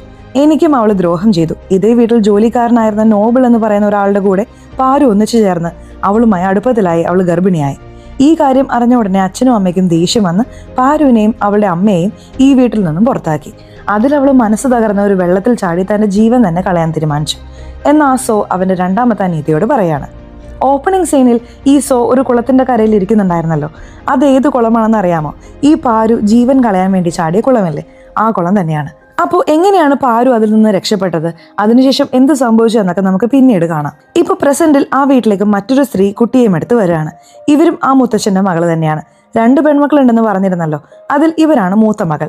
അവരും വീട്ടിലേക്ക് വന്ന് പാരു 20 വർഷത്തിന് ശേഷം വീട്ടിലേക്ക് വന്ന കാര്യമൊക്കെ അറിയാണ്. അയ്യോ, എന്തിനാണ് ഉള്ളിലേക്ക് കയറ്റിയത്, ഫെസ്റ്റിവൽ നടക്കുകയാണ്, ഈ സമയത്ത് ഗസ്റ്റായി വന്ന ആരെയും നമ്മൾ പുറത്താക്കില്ല, അതുകൊണ്ടാണ് അച്ഛൻ കയറ്റിയതെന്ന് അമ്മയും മകളോട് പറയാണ്. മൂത്ത മകൾ ഭയങ്കരമായി ദേഷ്യപ്പെടുന്നു. ഈ മൂത്ത മകൾ എത്ര മോശപ്പെട്ടതാണെന്ന് വെച്ചാൽ അവർക്കൊരു കുഞ്ഞ് ജനിച്ചിട്ടുണ്ട്. പക്ഷേ ആ കുഞ്ഞിനെ ഇവർക്ക് നോക്കാൻ കഴിയില്ല. കുഞ്ഞിനെ നോക്കാൻ വേണ്ടി ഒരു വേലക്കാരിയെ വെച്ചിട്ടുണ്ട്. എപ്പോഴും കൂടെ നിന്ന് ആ കുഞ്ഞിനെ ആ വേലക്കാരിയാണ് നോക്കുന്നത്. ഇപ്പോൾ രാത്രിയാവുന്നുണ്ട്, എല്ലാവരും ഉറങ്ങുന്നു. നമ്മുടെ ഹീറോയിൻ പാരു ആ വീട്ടിലെ ഒരു മുറിയിൽ ഉറങ്ങുന്നുണ്ട്. അപ്പോൾ അവിടെ പാരുവിനെ ആരോ നിന്ന് ശ്രദ്ധിക്കുന്നതായി അവർക്ക് തോന്നുകയാണ്. എഴുന്നേറ്റ് നോക്കുമ്പോൾ ആ വ്യക്തി അവിടെ നിന്ന് ഓടുന്നുണ്ട്. പാരു പേടിച്ച് അലറി വിളിക്കുന്നു. പാരുവിന്റെ ശബ്ദം കേട്ട് കുടുംബത്തിലെ എല്ലാവരും ആ മുറിയിലേക്ക് വരികയാണ്. എന്താ പറ്റിയതെന്ന് ചോദിക്കുമ്പോൾ ഏതോ ഒരു കള്ളൻ ഈ റൂമിന്റെ വാതിൽക്കൽ വന്ന് എന്നെ നോക്കി, ഉടനെ അവനെ കണ്ടുപിടിക്കുക എന്ന് പാരു പറയാണ്. വീട് എല്ലാ വശവും പൂട്ടിയിരിക്കുകയാണ്. താഴെ കാവലിന് ആളുമുണ്ട്. പിന്നെ ആര് വരാനാണ്? നീ വന്ന ഉടനെ തന്നെ ഓരോ കഥകൾ തുടങ്ങരുത്, അതുകൊണ്ടാണ് നീ വരുന്നതേ പാപമാണെന്ന് ഞങ്ങൾ പറഞ്ഞത് എന്ന് മുത്തച്ഛന്റെ ഭാര്യയും അവിടെ കിടന്ന് ബഹളം വെക്കുകയാണ്. ഇപ്പോൾ ആ മൂത്ത മകളുണ്ടല്ലോ, അവരും അമ്മേ എന്തിനാ ഇവൾക്കൊക്കെ ഇത്ര പ്രാധാന്യം കൊടുത്ത് ഇത്രയും പേര് ഇങ്ങോട്ടേക്ക് വരുന്നത്, ഇവള് ചുമ്മാ ഓരോന്ന് പറഞ്ഞുകൊണ്ടിരിക്കുകയാണ് എന്ന് പറഞ്ഞ് എല്ലാവരെയും മുറിയിലേക്ക് പറഞ്ഞു വിടുന്നു. അപ്പോഴാണ് ആ മൂത്ത മകനായ ശേഖറിന് ഒരു സംശയം വരുന്നത്. ഇന്ന് രാവിലെയാണ് ആ പൂജാരി ദുരൂഹ സാഹചര്യത്തിൽ മരിച്ചത്. ഇന്ന് രാത്രി നമ്മുടെ വീട്ടിലേക്ക് ഒരു കള്ളം കയറി പാരുവിനെ എന്തോ ചെയ്യാൻ നോക്കുന്നു. ഇതൊക്കെ കാണുമ്പോൾ നമ്മുടെ കുടുംബത്തിന് ചുറ്റും എന്തോ ഒരു സംഭവം നടക്കുന്നതായി തോന്നുന്നില്ലേ എന്ന് അദ്ദേഹത്തിന് ഒരു ചോദ്യം വരികയാണ്. ഇപ്പോൾ രണ്ടാമത്തെ മകൻ ശ്രീനിവാസനും വന്ന് എല്ലാവരെയും സമാധാനിപ്പിച്ച് ബെഡ്റൂമിലേക്ക് കൂട്ടിക്കൊണ്ടുപോകുന്നു. ഇപ്പോൾ പാരു തനിച്ചാകുന്ന സമയത്ത് ശ്രീനിവാസൻ വന്നിട്ട് നീ എന്ത് ഉദ്ദേശത്തോടെയാണോ ഈ വീട്ടിലേക്ക് വന്നത്, ആ കാര്യം എന്തായാലും നടക്കില്ല, ഇവിടെ ഞങ്ങൾ എല്ലാവരും ഒന്നാണ്, നിനക്കൊന്നും ചെയ്യാൻ പറ്റില്ല എന്ന് പാരുവിനോട് പറയാണ്. പാരുവിന് അയാൾ എന്താണ് സംസാരിക്കുന്നത് എന്നൊന്നും ഒരു പിടിയും കിട്ടുന്നില്ല. ഇപ്പോൾ ശ്രീനിവാസൻ അദ്ദേഹത്തിന്റെ മുറിയിലേക്ക് വരുമ്പോൾ ഭാര്യ വന്നിട്ട് സത്യം പറ, പാരു 20 വർഷം മുമ്പ് ഈ വീട്ടിലുണ്ടായിരുന്നപ്പോൾ എന്താണ് സംഭവിച്ചത്, എന്താണ് എന്നിൽ നിന്നും മറയ്ക്കുന്നത് എന്ന് ചോദിക്കുകയാണ്. ശ്രീനിവാസൻ ഒന്നുമില്ല എന്ന് പറയുന്നുണ്ടെങ്കിലും അതേസമയം മറ്റൊരു ഫ്ലാഷ് ബാക്ക് ഓപ്പൺ ആവുന്നു. ഇതേ ശ്രീനിവാസൻ ചെറിയ പ്രായത്തിലായിരിക്കുമ്പോൾ പാരുവിനെ അവന്റെ മുറിയിലേക്ക് വിളിച്ചു വരുത്തി ശല്യം ചെയ്തിരുന്നു. പ്രധാനമായും അവന്റെ ഡ്രസ്സ് കീറിപ്പോയി, നീയാണ് തുന്നിത്തരേണ്ടത്, നീ വേലക്കാരിയല്ലേ എന്ന് പറഞ്ഞ് ഡ്രസ്സ് കൊടുക്കുന്ന സമയത്ത് പാരുവിനെ മോശമായി സ്പർശിക്കുന്നു. അതെല്ലാം അവനിപ്പോൾ ആലോചിച്ച് നോക്കുകയാണ്. ഇപ്പോൾ അടുത്ത ദിവസം രാവിലെ ആവുന്നു. നമ്മുടെ പാരു കയ്യിലൊരു പെട്ടിയുമായി നേരെ ഈ സോയുടെ അടുത്ത് വരികയാണ്. സോ പാരുവിനെ കണ്ട ഉടനെ ഒരു മാതിരി ആവുകയാണ്. പാരു, നിനക്ക് എന്നെ ഓർമ്മയില്ലേ, ഞാൻ നിന്റെ സോ ആണ് എന്ന് പറയുന്നു. എനിക്ക് 16 വയസ്സിന് മുൻപ് എന്താണ് നടന്നതെന്ന് ഒന്നും അറിയില്ല. ഞാൻ ജസ്റ്റ് ഈ സ്ഥലത്തേക്ക് വന്നത് ഈ പെട്ടി തിരിച്ചു തരാൻ വേണ്ടിയിട്ടാണ്. ഈ പെട്ടി നിങ്ങളുടെ കുടുംബത്തിന്റെ പെട്ടിയല്ലേ എന്ന് ചോദിക്കുകയാണ്. സോ ആ പെട്ടി നോക്കുകയാണ്. അത് കാണുമ്പോൾ സോയ്ക്കും ഭയങ്കര ഷോക്ക് ആവുന്നുണ്ട്. ഇത് എൻ്റെ പെട്ടിയാണ്, ഞങ്ങളുടെ കുടുംബത്തിന്റെ പെട്ടിയാണ്, ഇത് ഞങ്ങൾക്ക് തന്നെ നീ തിരിച്ചു തന്നോ. പക്ഷേ എനിക്ക് എന്താണ് പേടിയെന്ന് വെച്ചാൽ നീ ഈ പെട്ടി കൊടുത്താലും ഞങ്ങളുടെ കുടുംബത്തിലുള്ളവർ നിന്റെ മേലെ ദേഷ്യപ്പെടും, നിന്നെയാണ് കുറ്റപ്പെടുത്തുക എന്ന് സോ പറയാണ്. ഇപ്പോൾ പാരു താഴെ അമ്മൻ പൂജ നടക്കുന്ന സ്ഥലത്തേക്ക് വരുന്നു. അവിടെയുള്ള മൂത്ത മകനായ ശേഖറിനെ വിളിച്ചിട്ട് നിങ്ങളുടെ കുടുംബത്തോടൊരു പ്രധാനപ്പെട്ട കാര്യം സംസാരിക്കാനുണ്ട്, എല്ലാവരും ഹാളിലേക്ക് വാ എന്ന് പറയുന്നു. പാരു പറഞ്ഞത് കേട്ട് എല്ലാവരും ഹാളിൽ വന്നിരിക്കുന്നു. മുത്തശ്ശന്റെ ഭാര്യ ഞങ്ങളുടെ സമയം കളയരുത്, പൂജ നടക്കുന്നുണ്ട്, എന്ത് പറയണമെങ്കിലും പെട്ടെന്ന് പറഞ്ഞിട്ട് ഇവിടെ നിന്നും ഇറങ്ങിപ്പോക്കോ എന്ന് പറയാണ്. ആക്ച്വലി ഈ പെട്ടി നിങ്ങളുടെ കുടുംബത്തിന്റെ പെട്ടിയല്ലേ, ഇത് നിങ്ങൾക്ക് തിരിച്ചു തരാൻ വേണ്ടിയിട്ടാണ് ഞാൻ വന്നത് എന്ന് പറഞ്ഞ് ആ പെട്ടി തുറന്നു കാണിക്കുന്നു. അതിനുള്ളിൽ നിറയെ ആഭരണങ്ങളുണ്ട്, കാണാൻ ദേവിയുടെ ആഭരണങ്ങൾ പോലെ തന്നെയുണ്ട്. ദേവിയുടെ ആഭരണങ്ങളെല്ലാം ഇപ്പോൾ നമ്മുടെ കയ്യിൽ ഭദ്രമായിട്ടുണ്ട്, പക്ഷെ ഇതൊക്കെ കാണാൻ കുറച്ച് പഴയതുപോലെ ഇരിക്കുന്നുണ്ടല്ലോ എന്നവർ പറയാണ്. 20 വർഷം മുമ്പ് അമ്മൻ ആഭരണങ്ങൾ നമ്മുടെ വീട്ടിൽ നിന്നും കാണാതായിരുന്നു, ആ ആഭരണങ്ങളാണ് ഇതെല്ലാം എന്ന് അദ്ദേഹം പറയുന്നു. ഇപ്പോൾ ആ കുടുംബത്തിലുള്ളവർ പാരുവിനെ നോക്കിയിട്ട് എടാ, ഈ വീട്ടിൽ നിന്നും നീ പോകുമ്പോൾ ദേവിയുടെ ആഭരണങ്ങൾ എടുത്തുകൊണ്ട് ഓടിയല്ലേ, എത്ര വലിയ കള്ളിയാണ് നീ എന്നറിയാമോ? അതുകൊണ്ടാണ് ഇവളെ വീടിനുള്ളിൽ കയറ്റരുതെന്ന് ഞാൻ പറഞ്ഞത് എന്ന് പറഞ്ഞ അവിടെയുള്ള സ്ത്രീകൾ ബഹളം വെക്കുകയാണ്. നിങ്ങൾക്ക് ഈ ആഭരണങ്ങൾ തിരിച്ചു തരാമെന്ന് കരുതി ഞാനിവിടെ വന്നപ്പോൾ എൻ്റെ മേലെ പഴിയിടുന്നോ എന്ന് പറഞ്ഞ പാരു ഭയങ്കരമായി ഷോക്കാവുന്നു. ഇപ്പോൾ വീണ്ടും മറ്റൊരു ഫ്ലാഷ് ബാക്ക് വരുന്നുണ്ട്. ആ പാരു 20 വർഷം മുമ്പ് ആ വീട്ടിൽ നിന്നും ഗർഭിണിയായി എന്ന് പറഞ്ഞ് പുറത്താക്കപ്പെട്ടില്ലേ? അങ്ങനെ അവർ പോയിട്ട് ഒരു കുളത്തിൽ ചാടിയില്ലേ? ആ കുളത്തിൽ നിന്നും പാരുവിനെ എങ്ങനെയൊക്കെയോ രക്ഷപ്പെടുത്തിയിട്ടുണ്ട്. ഇപ്പോൾ പാരുവിനെ പിന്തുടർന്ന് ഓടി വന്ന ഈ സോയും അവിടെ പാരുവിനെ കണ്ടിരുന്നു. പക്ഷെ അവൻ വിചാരിച്ചത് കുളത്തിൽ ചാടിയ പാരു മരിച്ചുപോയി എന്നാണ്. അന്ന് തൊട്ടാണ് സോയ്ക്ക് പാരു ഒരു പ്രേതമാണെന്ന് അവന്റെ മനസ്സിന് മാത്രം തോന്നിക്കൊണ്ടിരിക്കുന്നത്. പക്ഷെ സത്യത്തിൽ പാരുവിനെ അവിടെ നിന്നും രക്ഷപ്പെടുത്തി അവരുടെ അമ്മയുടെ കൂടെ വേറൊരു സ്ഥലത്തേക്ക് മാറ്റിയിരുന്നു. കഥ പ്രസന്റിലേക്ക് വരുന്നു. പാരു കള്ളിയാണെന്ന് പറഞ്ഞ ആ കുടുംബത്തിലെ സ്ത്രീകൾ പറഞ്ഞപ്പോൾ ആ കുടുംബത്തിലെ ആണുങ്ങളായ 2 പേരുണ്ടല്ലോ, ചേട്ടനും അനിയനും, അവരും അവൾ കള്ളിയായിരുന്നെങ്കിൽ ഈ ആഭരണം എന്തിനു തിരിച്ചു തരണം, അത് തിരിച്ചു തന്നില്ലേ, അത് വാങ്ങി വെക്കാം, വെറുതെ കള്ളിപ്പട്ടൊന്നും കെട്ടിവെക്കണ്ട എന്നവരും പറയാണ്. ഇവന്മാരെന്തിനാണ് വെറുതെ പുതുതായി വന്ന ആ പെണ്ണിന് സപ്പോർട്ട് ചെയ്യുന്നതെന്ന് അവരുടെ അമ്മയ്ക്കും ഭാര്യമാർക്കും മനസ്സിലാവുന്നില്ല. ഇപ്പോൾ കട്ട് ചെയ്താൽ ആ വീട്ടിലേക്ക് ഒരു പോലീസുകാരൻ വരുന്നുണ്ട്. വീട്ടിലേക്ക് പോലീസുകാർ വന്നിട്ടുണ്ടെന്ന് പറഞ്ഞ് കുടുംബത്തിൽ ആകുലത ഉണ്ടാവുന്നു. ഇപ്പോൾ മുത്തശ്ശൻ ആ 2 മക്കളോടും കൂടി വന്ന് എന്താ കാര്യം എന്ന് ചോദിക്കുകയാണ്. ഇപ്പോൾ റീസെൻ്റായി മരിച്ചുപോയ നിങ്ങളുടെ പൂജാരിയുടെ മരണത്തിൽ ഒരു ദുരൂഹതയുണ്ട്. അത് സ്വാഭാവിക മരണമല്ല, അദ്ദേഹത്തെ ആരോ കൊന്നതാണ്. അത് സംബന്ധിച്ച് നിങ്ങളോട് അന്വേഷിക്കാൻ വന്നതാണ് എന്ന് ഇൻസ്പെക്ടർ പറയുന്നു. മുത്തശ്ശന് ഇതൊന്നും അറിയില്ലായിരുന്നു. അതെന്താണ്, പൂജാരിയെ കൊന്നോ എന്ന് അദ്ദേഹം ഷോക്കാവുന്നുണ്ട്. ഇവിടെ മറ്റൊരു വശത്ത് മുത്തശ്ശന്റെ ഭാര്യയെ കാണിക്കുന്നു. അവര് 20 വർഷം മുമ്പ് പാരു ചെയ്ത ആ പ്രവൃത്തി കാരണം പാരുവിന്റെ തുണികളെല്ലാം എടുത്തുകൊണ്ടുവന്ന് നടുമുറ്റത്ത് കത്തിച്ചിരുന്നു. മുത്തശ്ശൻ ചോദിച്ചപ്പോൾ അവൾ നമ്മുടെ വീട്ടിലുണ്ടായിരുന്നത് കൊണ്ട് നമുക്ക് ആ പാപം വരാതിരിക്കാനാണ് കത്തിക്കുന്നത് എന്നും പറഞ്ഞിരുന്നു. ഇവിടെ പോലീസ് മുത്തശ്ശനോട് പൂജാരിയെക്കുറിച്ച് എന്തെങ്കിലും അറിയുമോ എന്ന് ചോദിക്കുകയാണ്. അപ്പോഴാണ് മുത്തശ്ശൻ പറയുന്നത്, ആ പൂജാരി കുറച്ചു നാൾ മുമ്പ് എനിക്ക് പണം വേണമെന്ന് പറഞ്ഞ് കടം ചോദിച്ചിരുന്നു. എൻ്റെ കയ്യിൽ അപ്പോൾ കാശുണ്ടായിരുന്നില്ല. അമ്മം പൂജയ്ക്ക് ശേഷം പണം തരാമെന്ന് പറഞ്ഞിരുന്നു. പക്ഷെ എന്തിനാണ് അവൻ പണം ചോദിച്ചത്, എന്താണ് കാര്യം എന്ന് എനിക്ക് ഊഹിക്കാൻ കഴിയുന്നില്ല. ഇത് കേട്ട് പോലീസ് ഓഫീസർക്കും അവിടെ എന്താണ് നടക്കുന്നതെന്ന് മനസ്സിലാവുന്നില്ല. ഇപ്പോൾ അവിടേക്ക് നമ്മുടെ പാരു വളരെ പരിഭ്രമത്തോടെ വരികയാണ്. മുത്തശ്ശന്റെ അടുത്തും ആ പോലീസിന്റെ മുൻപിലും എൻ്റെ പുസ്തകത്തിലുണ്ടായിരുന്ന ചില പേപ്പറുകൾ കാണുന്നില്ല എന്ന് പറയുന്നു. അത് കേട്ട പോലീസുകാരൻ അതെന്താണ് അങ്ങനെ ഒരു പുസ്തകം, എങ്ങനെയുള്ള പേപ്പറാണ് എന്ന് ചോദിക്കുകയാണ്. അതെൻ്റെ അമ്മ എനിക്ക് തന്ന പുസ്തകമാണ്. അതിന് നടുവിൽ ചില പേപ്പറുകൾ വെച്ചിരുന്നു. ആ പേപ്പറുകളിൽ ചില തലക്കെട്ടുകൾ ഉണ്ടായിരുന്നു എന്നവർ പറയാണ്. അതെങ്ങനെയുള്ള തലക്കെട്ടുകളാണ് എന്ന് ചോദിക്കുമ്പോൾ എനിക്ക് കൃത്യമായി ഓർമ്മയില്ല, പക്ഷെ ഒരു തലക്കെട്ട് കണ്ടൻസ് എന്നോ മറ്റുള്ള ഒരു വാക്കാണ് എന്നവർ പറയാണ്. അപ്പോഴാണ് പോലീസുകാരൻ ഞെട്ടിപ്പോകുന്നത്. ആ കണ്ടൻസ് എന്ന തലക്കെട്ടുള്ള പേപ്പറാണ് മരിച്ചുപോയ പൂജാരിയുടെ വായിൽ ആരോ എഴുതി വെച്ചിരുന്നത്. ഇത് കേട്ട ഉടനെ ആകെ ഷോക്കായിട്ട് ആകെ ആ പുസ്തകത്തിൽ എത്ര തലക്കെട്ടുകൾ ഉണ്ടായിരുന്നു എന്ന് ചോദിക്കുന്നു. അതും നമ്മുടെ ഹീറോയിനായ പാരുവിന് കൃത്യമായി ഓർമ്മയില്ല. അടുത്ത തലക്കെട്ട് എന്താണെന്ന് അറിയാമോ എന്ന് ചോദിക്കുമ്പോൾ ഇവിടെ മറ്റൊരു വശത്ത് നമ്മുടെ സോയെ കാണിക്കുന്നു. അവന് ഇതിനപ്പുറം ആ വീട്ടിൽ നിൽക്കാൻ കഴിയുന്നില്ല. പാരു ഈ വീട്ടിലേക്ക് വന്നതുകൊണ്ട് എനിക്ക് സമാധാനമായിരിക്കാൻ കഴിയുന്നില്ല, ഞാൻ ഇപ്പോൾ തന്നെ ഈ വീട്ടിൽ നിന്നും പോവുകയാണെന്ന് പറഞ്ഞ് അവൻ വേഗം തുണികളെല്ലാം എടുത്തു വെക്കുന്നു. ഇപ്പോൾ പോലീസുകാരൻ മരിച്ചുപോയ പൂജാരിയെ കുറിച്ച് അന്വേഷിക്കുമ്പോൾ ഇന്നലെ 4 മണിക്ക് മുത്തശ്ശന്റെ മക്കളായ ശ്രീനിവാസനും ശേഖറും പൂജാരിയുടെ വീട്ടിലേക്ക് പോയിരുന്നതായി അറിയാൻ കഴിയുന്നു. നിങ്ങൾ എന്തിനാണ് അവിടെ പോയതെന്ന് ചോദിക്കുമ്പോൾ വൈകുന്നേരം പൂജയ്ക്ക് വിളിക്കാൻ പോയതാണ്, ഞങ്ങൾ ചെല്ലുമ്പോഴേ പൂജാരി മരിച്ചു കിടക്കുകയായിരുന്നു എന്ന് പറയുന്നു. നിങ്ങൾ വേറെ ആരെങ്കിലും അവിടെ കണ്ടോ എന്ന് ചോദിക്കുമ്പോൾ ഞങ്ങളുടെ അനിയൻ സോയെ കണ്ടു എന്നവർ പറയുന്നു. ഇപ്പോൾ പോലീസിന് ആ സോയുടെ മേൽ സംശയം വരുന്നു. ഇന്നലെ എന്തിനാണ് ആ കുളത്തിന്റെ അടുത്ത് പോയി നീ ഇരുന്നത്, അതും പൂജാരിയുടെ വീടിന്റെ അടുത്തുള്ള കുളത്തിന്റെ അടുത്തിരിക്കാൻ എന്താണ് കാരണം എന്ന് പല ചോദ്യങ്ങളും ചോദിക്കുകയാണ്. സോയ്ക്ക് അവിടെ ഒരു മറുപടിയുമില്ല. നിന്നെ കണ്ടിട്ട് സംശയം തോന്നുന്നുണ്ട്, നീയാണ് ആ പൂജാരിയെ കൊന്നത്, ഇപ്പൊ നീ എങ്ങോട്ടേക്കാണ് പോകുന്നത്? ഓ, പൂജാരിയെ കൊന്നിട്ട് രക്ഷപ്പെടാൻ വീട്ടിൽ നിന്നും പോവുകയാണല്ലേ എന്ന് വീണ്ടും പോലീസുകാരൻ സോയെ കൊടുക്കുന്നു. ഈ ദുരൂഹത നീങ്ങുന്നത് വരെ നീ ഇവിടെ നിന്നും എങ്ങോട്ടേക്കും പോകാൻ പാടില്ല, നീ ഈ വീട്ടിൽ തന്നെ നിൽക്കണം എന്ന് പറഞ്ഞ് സോയെ ആ വീട്ടിൽ തന്നെ ഇൻസ്പെക്ടർ നിർത്തുന്നു. അപ്പോഴാണ് നമ്മുടെ ഹീറോയിന് ആ പുസ്തകത്തിലുണ്ടായിരുന്ന 2ാമത്തെ വാക്ക് ഓർമ്മ വരുന്നത്. ആ വാക്കിന്റെ പേര് പ്രിഫേസ് എന്നാണ്. ഇത് പറഞ്ഞതും പോലീസുകാരൻ വീണ്ടും ഞെട്ടുകയാണ്. ഇപ്പോൾ വീണ്ടും മറ്റൊരു ഫ്ലാഷ് ബാക്കിലേക്ക് പോവുകയാണ്. 20 വർഷം മുൻപ് പാരുവും സോയും പ്രണയിച്ചുകൊണ്ടിരിക്കുമ്പോൾ ഒരു അമ്മൻ ഫെസ്റ്റിവലിൽ പോയി പങ്കെടുക്കുന്നുണ്ട്. അതേ ഫെസ്റ്റിവലിന് സോയുടെ മൂത്ത ചേട്ടനായ ശേഖറും വന്നിട്ടുണ്ടായിരുന്നു. അവിടെ ഉണ്ടായിരുന്ന വേലക്കാരി പാരുവിനെ തനിച്ച് വിളിച്ചുകൊണ്ടുപോയി പാരുവിന്റെ വയൽ നിറയെ ലഡ്ഡു വെച്ച് അടയ്ക്കുകയാണ്. അങ്ങനെ പാരുവിനെ അവിടെ സംസാരിക്കാൻ സമ്മതിക്കാതെ പാരുവിനെ വളരെ മോശമായി സ്പർശിക്കുന്നു. ഈ ശേഖർ അതെല്ലാം ഇപ്പോൾ ഓർത്തു നോക്കുന്നുണ്ട്. ആകെ മൊത്തത്തിൽ പാരുവിനോട് മൂത്ത മകനും 2ാമത്തെ മകനും മോശമായി പെരുമാറിയിട്ടുണ്ട്. പക്ഷെ ഇതൊന്നും പാരുവിന് ഇപ്പോൾ ഓർമ്മയില്ല. എന്നാൽ ഇതൊക്കെ ഇപ്പോൾ മൂത്ത മകനും രണ്ടാമത്തെ മകനും ഓർത്തു നോക്കുകയാണ്. ഇപ്പോൾ പാരുവും ആ അമ്മൻ ഫെസ്റ്റിവലിൽ ഇപ്പോൾ പ്രസന്റിൽ പങ്കെടുക്കുകയാണ്. അവിടെ ആ വീട്ടിലെ സ്ത്രീകളെല്ലാം ഒരു കൂത്താടിയൊന്നും ഈ ഫെസ്റ്റിവലിൽ പങ്കെടുക്കാൻ പാടില്ല എന്ന് പറഞ്ഞ് ഭയങ്കരമായ ബഹളം വെക്കുന്നു. അപ്പോൾ ആ രണ്ട് സഹോദരന്മാരും അവിടെ വന്ന് പാരുവിനെ സപ്പോർട്ട് ചെയ്ത്, പാരു നീ മുകളിലേക്ക് പോ, ഇവിടെ നിന്ന് വെറുതെ ചീത്ത കേൾക്കണ്ട എന്ന് പറഞ്ഞ് പാരുവിനെ സേഫായി അയക്കുന്നു. അതിലൂടെ സ്വന്തം ഭാര്യമാരിൽ നിന്നും ചീത്തയും വാങ്ങിക്കൂട്ടുന്നു. ഇപ്പോൾ പാരു തനിച്ചിരിക്കുന്ന സമയത്ത് ആ ജേർണലിസ്റ്റ് പെൺകുട്ടിയും, പാരു നിങ്ങൾക്ക് കല്യാണം ആയില്ലേ, നിങ്ങൾക്കൊരു മകനുണ്ടെന്ന് കേട്ടല്ലോ എന്ന് ചോദിക്കുകയാണ്. കുറച്ച് വർഷങ്ങൾക്ക് മുമ്പ് എൻ്റെ കല്യാണം കഴിഞ്ഞു, പക്ഷെ എൻ്റെ ഭർത്താവ് ഇപ്പോൾ എൻ്റെ കൂടെ ഇല്ല. അതേപോലെ എൻ്റെ മകനും ഇപ്പോൾ കൂടെയില്ല. എൻ്റെ മകൻ ഇപ്പോൾ എൻ്റെ ഭർത്താവിൻ്റെ കൂടെയാണ് എന്ന് പാരു പറയുന്നു. കുറച്ച് കാര്യങ്ങളെല്ലാം ശ്രദ്ധിച്ച് കേട്ടോളൂ, കാരണം ഇതിനുശേഷം നിങ്ങൾ ഒത്തിരി ട്വിസ്റ്റുകൾ കാണാൻ പോവുകയാണ്. ഇപ്പോൾ രാത്രി ഈ രണ്ടാമത്തെ മകനായ ശ്രീനിവാസൻ ഒരു പേടിയോടെ ഇരിക്കുകയാണ്. വീടിനുള്ളിൽ എന്തോ നടക്കാൻ പോകുന്നു എന്ന് അദ്ദേഹം കരുതുന്നു. അതേപോലെ തന്നെയാണ് മുത്തശ്ശനും. ആ പേടിയോടെ രാത്രി മുഴുവൻ ഉറങ്ങാൻ കഴിയാതെ ഇരിക്കുകയാണ്. ഇവിടെ പാരു റൂമിൽ തന്നെ മകന്റെ ഫോട്ടോ എടുത്ത് നോക്കുന്നുണ്ട്. അതിൽ ഐ മിസ് യു മമ്മ എന്ന് മകൻ എഴുതിയിട്ടുണ്ട്. ആ സോയെ കാണിക്കുന്നു. സോ രാത്രി ഉറങ്ങിക്കൊണ്ടിരിക്കുമ്പോൾ പാരു പ്രേതമായി വന്ന ചില കവിതകൾ സോയോട് പറയുന്നുണ്ട്. സോ ഉറങ്ങാൻ കഴിയാതെ തളരുന്നുണ്ട്.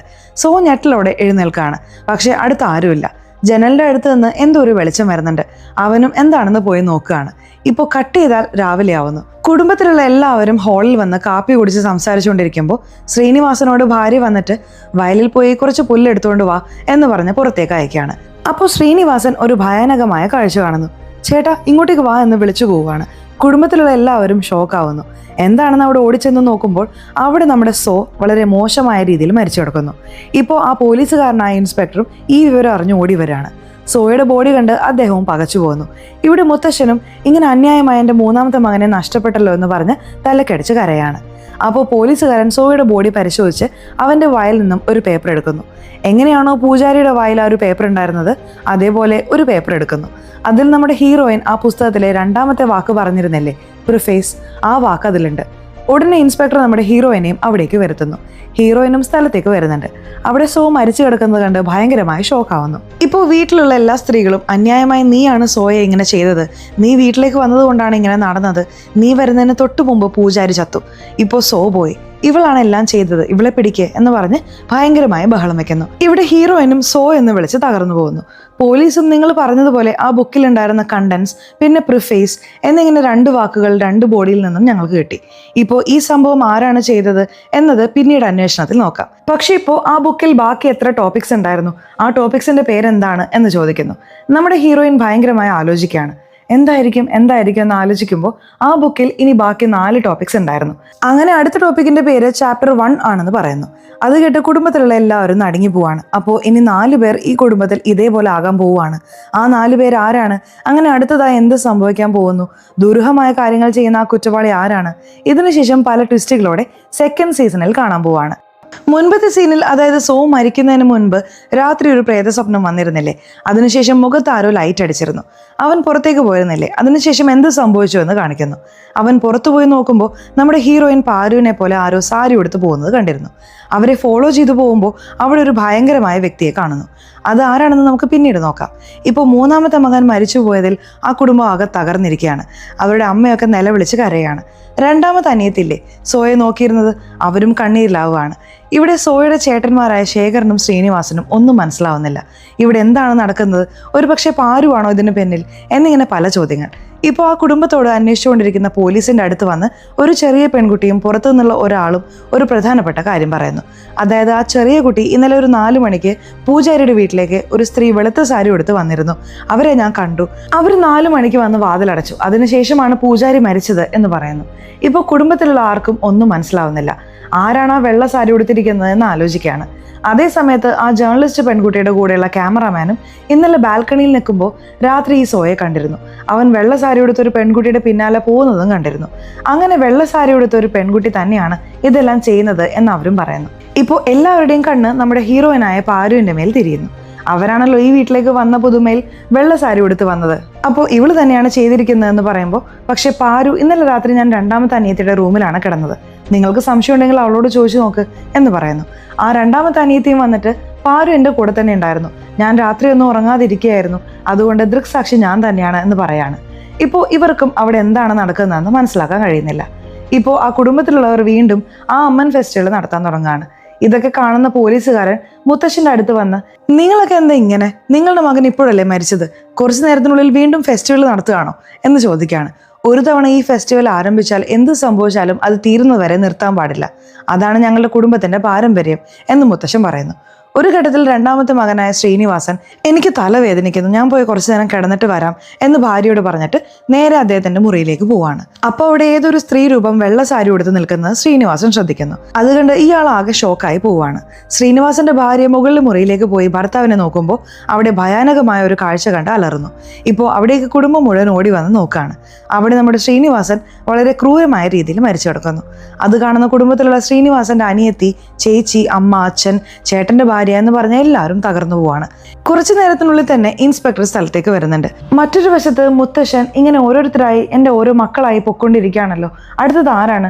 സത്യത്തിൽ ആ പോലീസുകാരൻ പറഞ്ഞതുപോലെ ബുക്കിൽ 4 ടോപ്പിക് ഉള്ളതിൽ 3 ടോപ്പിക് ഇനിയും ബാക്കിയുണ്ടല്ലോ.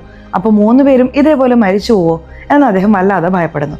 ഇവിടെ മൂത്ത മകൻ ശേഖർ ഉണ്ടല്ലോ, അദ്ദേഹത്തിന്റെ ഭാര്യയും വന്നിട്ട്, ഈ കുടുംബത്തിൽ എന്താണ് നടക്കുന്നത്, അങ്ങനെ എന്താണ് എന്നിൽ നിന്നും മറച്ചു വയ്ക്കുന്നത്, ആ പാരു ആരാണ്, അവൾ ഈ വീട്ടിലേക്ക് വന്നത് മുതൽ ഇത്രയും കുഴപ്പങ്ങൾ നടക്കുന്നുണ്ട്, അവളുടെ കയ്യിൽ ദൈവത്തിന്റെ ആഭരണങ്ങൾ എങ്ങനെ പോയി എന്ന് പല ചോദ്യങ്ങളും ചോദിക്കുകയാണ്. ഓപ്പണിംഗ് സീനിൽ സ്വാമിയുടെ ആഭരണങ്ങൾ ഇട്ടുകൊടുത്ത് ഒരു പെണ്ണിനോട് ഒരാൾ മോശമായി പെരുമാറുന്നത് കണ്ടില്ലേ, അത് ഈ പാരുവിനോട് തന്നെയാണ്. പക്ഷെ അങ്ങനെ പെരുമാറിയ വ്യക്തി ആരാണെന്ന് കാണിക്കുന്നില്ല. ഇപ്പോൾ പോലീസുകാരനും മരിച്ചുപോയ ശ്രീനിവാസന്റെ ബോഡി നോക്കിയിട്ട്, ഇപ്പോൾ ഈ ബോഡിയിൽ ഒരു പേപ്പർ ഒന്നും ഇല്ലല്ലോ എന്ന് ചോദിക്കുകയാണ്. അപ്പോഴാണ് ശ്രീനിവാസന്റെ ഭാര്യ അവരുടെ കയ്യിലുണ്ടായിരുന്ന പേപ്പർ കൊടുക്കുന്നത്. അതിൽ ഇവർ സംശയിച്ചതുപോലെ ചാപ്റ്റർ 1 എന്ന് എഴുതിയിട്ടുണ്ട്. അപ്പോൾ അടുത്തത് ചാപ്റ്റർ 2, ചാപ്റ്റർ 3, കൺക്ലൂഷൻ എന്ന് പറഞ്ഞ 3 സംഭവങ്ങൾ നടക്കും. ഇപ്പോൾ മരിച്ചുപോയ ശ്രീനിവാസന്റെ ഭാര്യയോട് തുടർന്ന് അന്വേഷിക്കുമ്പോൾ, നിങ്ങളുടെ ഭർത്താവ് മരിക്കുന്നതിന് മുമ്പ് എന്തെങ്കിലും പറഞ്ഞിരുന്നോ എന്ന് പോലീസുകാരൻ ചോദിക്കുകയാണ്. അദ്ദേഹം ഏതൊരു വാക്ക് പറയാൻ വന്നു, ബോ, നീ എന്തോ പറയാൻ വന്നു എന്ന് അവരും പറയാണ്. അതിലെന്താണുള്ളത്, അതിലെന്തെങ്കിലും പേര് വരുമോ, ബോണി എന്നൊരു പേര് വരും എന്നിവർ ഊഹിക്കുകയാണ്. ബോണിക്കും ഈ നടക്കുന്ന അടുത്തടുത്ത മരണങ്ങൾക്കും തമ്മിൽ എന്താണ് ബന്ധം, എന്തെങ്കിലും ഉണ്ടാവോ, ഒരുപക്ഷെ ബോണി എന്ന പേരുള്ളവനാണോ ഇതൊക്കെ ചെയ്യുന്നത് എന്ന് ചോദിക്കുമ്പോൾ അവിടേക്ക് ആ മൂത്ത മകൾ വരുന്നുണ്ട്. മേ ബി ആയിരിക്കാം, ആ പാരു ഉണ്ടല്ലോ, അവളുടെ മുഴുവൻ പേര് പറബോണി എന്നാണ്, അവളെ ചുരുക്കമായി ഞങ്ങൾ പാരു എന്ന് വിളിക്കും, ഒരുപക്ഷെ അതുപോലും മരിച്ച ശ്രീനിവാസൻ പറയാൻ വന്നതായിരിക്കും എന്നവർ പോലീസിനോട് പറയാണ്. ഇപ്പോൾ നമ്മുടെ പാരുവിനെ അവിടേക്ക് വിളിക്കുന്നു. എന്താ നിന്റെ പേര്, പറബോണി എന്നല്ലേ, ഇതറിയാതെ ഞാൻ പാരു എന്ന് വിചാരിച്ചു, നിന്റെ പേരാണ് ആ ശ്രീനിവാസൻ മരിക്കുന്നതിന് മുമ്പ് പറഞ്ഞിരുന്നത്, so you are under arrest എന്ന് പറയാണ്. ഇപ്പോൾ കട്ട് ചെയ്താൽ മറ്റൊരു ഫ്ലാഷ് ബാക്ക് കാണിക്കുന്നു. നമ്മുടെ ഹീറോയിൻ പാരു എന്ന പറബോണി 20 വർഷം മുമ്പ് ഒരു ഹോളി ഫെസ്റ്റിവലിൻ്റെ അന്ന് കളർ പൊടി വഴി അവളുടെ ശരീരത്തിലും കയ്യിലും ഒക്കെ തേക്കാമെന്ന് പറഞ്ഞ് ആ വീട്ടിലുള്ള ചേട്ടന്മാരായ ശേഖറും അനിയൻ ശ്രീനിവാസും വളരെ മോശമായി അവിടെ ഹീറോയിനോട് പെരുമാറിയിട്ടുണ്ടായിരുന്നു. ഇതെല്ലാം ആ വീട്ടിലെ മൂത്ത മകൾ കണ്ടിട്ടുണ്ടായിരുന്നു. കണ്ടിട്ട് എന്തെങ്കിലും ചോദിക്കുമെന്ന് കരുതിയാൽ തൻ്റെ ആങ്ങളമാർക്ക് സപ്പോർട്ട് ചെയ്തുകൊണ്ട് അവിടെ നമ്മുടെ ഹീറോയിന്റെ മേൽ വെള്ളമൊഴിച്ച് അവരും കൂടെ ചേർന്ന് ഉപദ്രവിക്കുകയാണ് ചെയ്തത്. ഇപ്പൊ പ്രസന്റിലേക്ക് വരുന്നു. പാരുവിനെ വിളിച്ച് പോലീസുകാരൻ അതെല്ലാം പറഞ്ഞതിന് ശേഷം പാരുവും, ബോണി എന്ന പേര് എന്തായാലും എൻ്റെ പേരിന്റെ കൂടെ ചേർന്നിട്ടുണ്ടെങ്കിലും ഈ വീട്ടിൽ ബോണി എന്ന ഒരാൾ മാത്രമേ വിളിക്കാറുള്ളൂ, ഈ വീടിന്റെ ജോലിക്കാരനായിരുന്ന് പിന്നീട് ഈ വീടിന്റെ മരുമകനായി മാറിയ ഈ മൂത്ത മകളുണ്ടല്ലോ, അവരുടെ ഭർത്താവിനെയാണ് ബോണി എന്ന് വിളിക്കുന്നത് എന്നവൾ പറയാണ്. ഇപ്പോൾ ആ മൂത്ത മകളോടും നിന്റെ ഭർത്താവ് എവിടെ എന്ന് ചോദിക്കുകയാണ്.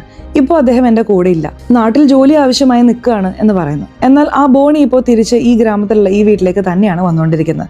ഇപ്പോൾ രണ്ടുപേരുടെ മേലും സംശയമുള്ളത് കൊണ്ട് നമ്മുടെ ഹീറോയിനെ അറസ്റ്റ് ചെയ്യാതെ നിങ്ങൾ ഈ വീട്ടിൽ തന്നെ ഈ കേസ് കഴിയുന്നതുവരെ നിൽക്കണം എന്ന് പറഞ്ഞ് ആ പോലീസുകാരനും പോവുകയാണ്. ഇപ്പോൾ ആ നാട്ടിലേക്ക് വരുന്ന മൂത്ത മകളുടെ ഭർത്താവ് ബോണി നേരെ ആ നാട്ടിലുള്ള അദ്ദേഹത്തിന്റെ വീട്ടിലേക്ക് പോവാണ്. പക്ഷെ ആ ബോണിയുടെ വീട്ടിൽ ആരുമില്ല. എന്നാൽ ആരോ അവിടെ ഉള്ളതുപോലെയും അവർ ബോണിയെ വിട്ടുപോയതുപോലെയും അതിൽ ബോണി ഭയങ്കരമായി ദേഷ്യപ്പെടുന്ന പോലെയൊക്കെ അവിടെ റിയാക്ട് ചെയ്യുന്നുണ്ട്. ഒരുപക്ഷെ ഈ ബോണിയാണോ ഈ കാര്യങ്ങളെല്ലാം ചെയ്തുകൊണ്ടിരിക്കുന്നത്, കാത്തിരുന്ന് കാണാം. ഇപ്പൊ നമ്മുടെ ഇൻസ്പെക്ടർ ഉണ്ടല്ലോ, അദ്ദേഹത്തിന് ഹോസ്പിറ്റലിൽ നിന്നും കോൾ വരുന്നു. മരിച്ചുപോയ ആ മൂന്നാമത്തെ മകനായ സോയുടെ ശരീരം പരിശോധിച്ചതിൽ അവന്റെ വയറിനുള്ളിൽ ഒരു പ്രധാനപ്പെട്ട സാധനം ഉണ്ടെന്ന് ഡോക്ടർ പറയുന്നു. ഇദ്ദേഹം അവിടേക്ക് ഓടിപ്പോവാണ്. അങ്ങനെ പോകുന്ന വഴിയിലാണ് ആ വീട്ടിലേക്ക് ഈ ബോണി വരുന്നതും കാണുന്നത്. ബോണി, ഞാൻ നിങ്ങളെ അന്വേഷിച്ച് വരാമെന്ന് കരുതിയതാണ്, നിങ്ങളായിട്ട് ഇങ്ങോട്ടേക്ക് വന്നോ, വീട്ടിൽ തന്നെ ഇരിക്കെ, തീർച്ചയായിട്ടും നിങ്ങളുടെ അടുത്തേക്ക് വരാം എന്ന് പറഞ്ഞ് ഹോസ്പിറ്റലിലേക്ക് പോയാൽ അവിടെ മരിച്ച സോയുടെ വയറിനുള്ളിൽ ഒരു താക്കോൽ ഇരിക്കുന്നത് കാണുന്നു. ഇപ്പോൾ ആ താക്കോലും എടുത്ത് എങ്ങനെ ഈ താക്കോലും മരിച്ച സോയുടെ വയറ്റിൽ പോയി എന്നെല്ലാവരും ആലോചിച്ച് തുടങ്ങാണ്. ഇപ്പോൾ ആ താക്കോലും എടുത്ത് ആ കുടുംബത്തിന്റെ അടുത്ത് കാണിച്ച്, ഈ താക്കോല് നിങ്ങളുടെ കുടുംബത്തിലുള്ള നിങ്ങളുടെ വീട്ടിലുള്ള എന്തെങ്കിലും മുറിയുടെ താക്കോലാണോ എന്ന് ചോദിക്കുകയാണ്. കുടുംബത്തിലുള്ള സ്ത്രീകളും നോക്കിയിട്ട് അതെ ഇത് പഴയ റൂമിന്റെ താക്കോലാണ് എന്ന് പറഞ്ഞ് അവർ റൂമിലേക്ക് കൂട്ടിക്കൊണ്ടുപോകുന്നു. ആ റൂം പഴയ അരിയും ഉള്ളിയും തക്കാളിയും ഒക്കെ വെക്കുന്ന ഒരു സ്റ്റോർ റൂമായിട്ടാണ് ഉപയോഗിക്കുന്നത്. ഈ സ്റ്റോർ റൂമിന്റെ താക്കോൽ എന്തിനാണ് നിങ്ങളുടെ മകന്റെ വയറ്റിൽ പോകുന്നത് എന്ന് ഇവർക്ക് ഒന്നും മനസ്സിലാവുന്നില്ല. എന്നാൽ ഇതേ സ്റ്റോർ റൂമിലാണ് 20 വർഷം മുമ്പ് പാരുവിനെ അടച്ചിട്ടിരുന്നത്. അവരെന്തിനാണ് ഇവിടെ അടച്ചിട്ടിരുന്നതെന്ന് പിന്നീട് കാണാം. ഇപ്പൊ മൂത്ത മകളുടെ ഭർത്താവ് ബോണി വീട്ടിലേക്ക് വന്നതുകൊണ്ട് അവർ ഭയങ്കര പരിഭ്രമത്തിലാണ്. നിങ്ങൾ എന്തിനാണ് ഇവിടെ വന്നത്, ഇവിടെ എന്താ നടക്കുന്നതെന്ന് അറിയില്ല എന്ന് പറഞ്ഞ് ഈ കാര്യങ്ങളെല്ലാം പറയാണ്. അവരും കുറച്ച് പേടിക്കുന്നുണ്ട്. ഇവിടെ ആ മൂത്ത മകൻ ശേഖറിനെ കാണിക്കുന്നു. ശേഖറിന്റെ ഭാര്യയും നിങ്ങളുടെ വീട്ടിൽ എന്താണ് നടക്കുന്നത്, വീട്ടിലുള്ള ഓരോരുത്തരായി മരിച്ചു പോകുന്നു, അടുത്തത് നിങ്ങൾ പോയി കഴിഞ്ഞാൽ എൻ്റെ ജീവിതം തീർന്നു, മിണ്ടാതെ നാട്ടിലേക്ക് പൊക്കോ. അല്ല, നിങ്ങളുടെ വീട്ടിലുള്ള ആ സ്റ്റോർ റൂമിൽ എന്താണ് ഒളിപ്പിച്ചു വെച്ചിരിക്കുന്നത്, എങ്ങനെയാണ് ആ താക്കോൽ അവൻ്റെ വയറ്റിനുള്ളിൽ വന്നത്, ഒരു സത്യം എന്നോട് പറയില്ലല്ലേ എന്ന് പറഞ്ഞ് ഭയങ്കരമായ വഴക്കിടുകയാണ്. അപ്പോഴാണ് ഈ ശേഖറും അതേ സ്റ്റോർ റൂമിലാണ് 20 വർഷം മുമ്പ് ഈ പാരുവിനെ അടച്ചിട്ടതൊക്കെ ആലോചിച്ച് നോക്കുന്നത്. അങ്ങനെ പാരുവിനെ അടച്ചിട്ട് എന്ത് ചെയ്തു എന്നതും പിന്നീട് നോക്കാം. ഇപ്പോൾ ഈ വീടിൻ്റെ മരുമകൻ ബോണി ഉണ്ടല്ലോ, അദ്ദേഹത്തോടും പോലീസ് അന്വേഷിക്കുമ്പോൾ എനിക്ക് ഈ കുടുംബത്തെക്കുറിച്ചൊന്നും വലുതായി അറിയില്ല. 20 വർഷം മുമ്പാണ് ഞാൻ ഇവളെ കല്യാണം കഴിച്ചത്. പക്ഷേ അതൊരു ഒളിച്ചോട്ടമായിട്ടാണ് നടത്തിയത്. ഞങ്ങൾ രണ്ടുപേരും പ്രണയിച്ചിരുന്നു. ഇവരുടെ വീട്ടിൽ സമ്മതിച്ചില്ല. ഉടനെ ഞങ്ങൾ രണ്ടുപേരും വീട്ടിൽ നിന്ന് ഓടാൻ തീരുമാനിച്ചു. അങ്ങനെ ഇവളെയും കൂട്ടി ഞാൻ വീട്ടിൽ നിന്ന് ഓടുന്ന സമയത്ത് ഇതേ വീട്ടിലുള്ള മുത്തശ്ശനും ഈ ശ്രീനിവാസൻ ശേഖറും എല്ലാം എൻ്റെ അച്ഛനെയും അമ്മയും പിടിച്ചു വെച്ച് ഭയങ്കരമായി അടിച്ചു ഉപദ്രവിച്ചു. പക്ഷെ എന്നിട്ടും ഞങ്ങൾ കൽക്കത്തയിൽ നിന്നും മുംബൈയിലേക്ക് ഓടിപ്പോയി ജീവിതം തുടങ്ങി. അങ്ങനെ ഞങ്ങൾ ഓടിപ്പോയി 2 ദിവസം കഴിഞ്ഞ് എൻ്റെ വീട്ടിൽ എൻ്റെ അനിയത്തി ഒരു കുളത്തിൻ്റെ കരയിൽ ശവമായി കിടന്നു. അവളുടെ മരണം ഇപ്പോഴും ഒരു ദുരൂഹതയാണ്. ആ കുറ്റവാളി ആരാണെന്ന് ഇപ്പോഴും കണ്ടുപിടിച്ചിട്ടില്ല. ഞാൻ ഇവളെ കല്യാണം കഴിച്ചതുകൊണ്ട് ഇവളുടെ വീട്ടിലുള്ള മുത്തശ്ശനെയും ഈ ചേട്ടനനിയന്മാരെയുമാണ് എനിക്ക് സംശയം ഉണ്ടായിരുന്നത്. പക്ഷെ ഒന്നും തെളിയിക്കപ്പെട്ടിട്ടില്ല. അങ്ങനെ മകൾ ഓടിപ്പോയി, മകൾ ദുരൂഹമായി മരിച്ചു എന്ന് പറഞ്ഞ് എൻ്റെ അച്ഛനും അമ്മയും അവരുടെ ജീവൻ കളഞ്ഞു എന്നൊക്കെ പറയാണ്. അതുകൊണ്ടാണ് ബോണി വന്ന ഉടനെ അദ്ദേഹത്തിൻ്റെ വീട്ടിൽ പോയിട്ട് അലറി കരയുന്നത് പോലെ കാണിച്ചത്. ഇപ്പോൾ ആ ബോണിയോടും നിങ്ങൾ ഈ വീട്ടിലുണ്ടായിരുന്നപ്പോൾ ഈ സ്റ്റോർ റൂമിൽ എന്തെങ്കിലും നടന്നതായി ഓർക്കുന്നുണ്ടോ എന്ന് ചോദിക്കുകയാണ്. ഈ വീട് തന്നെ ഒരു പാപം പിടിച്ച വീടാണ്. പാരുണ്ടല്ലോ, അവളുടെ വേലക്കാരിയായി ജോലി ചെയ്യുന്ന സമയത്ത് ഈ വീടിനുള്ളിൽ നിറയെ ക്രൂരതകൾ നടന്നിട്ടുണ്ടെന്ന് എന്നോട് ചില വാക്കുകൾ പറഞ്ഞിട്ടുണ്ട്. പക്ഷെ അത് എന്നോട് വിശദമായി പറഞ്ഞിട്ടില്ല. മേ ബി നിങ്ങൾ പാരുവിനോട് തന്നെ ചോദിച്ചു നോക്കൂ എന്ന് പോലീസിനോട് പറയാണ്. പക്ഷേ പാരുവിന് ഒന്നും തന്നെ ഓർമ്മയില്ലല്ലോ. ഇപ്പോൾ ഈ പോലീസുകാരനും ഈ വീട്ടിൽ മറ്റൊരു ദുരൂഹമായ സംഭവം നടക്കാം, അതുകൊണ്ട് എല്ലാവരും ജാഗ്രതയായിരിക്കണം എന്ന് പറഞ്ഞ് ആ വീട്ടിലുള്ള ജേർണലിസ്റ്റ് പെൺകുട്ടിയോടും മേ ബി അടുത്തതായി ഈ വീടിൻ്റെ മൂത്ത മകനെ കൂടി ആരെങ്കിലും എന്തെങ്കിലും ചെയ്യും, നിങ്ങൾ നിങ്ങളുടെ ടീമിനോടൊപ്പം അയാളെ ഫോളോ ചെയ്തുകൊണ്ടേയിരിക്കണം, ഈ രാത്രി എങ്ങനെയെങ്കിലും നമ്മൾ കടന്നു കിട്ടണം എന്ന് പറയാണ്. ഇവിടെ ബോബി ഉണ്ടല്ലോ, അദ്ദേഹം തന്നെ ഭാര്യയായ മൂത്ത മകൾക്ക് ഡിവോഴ്സ് കൊടുക്കുന്നു.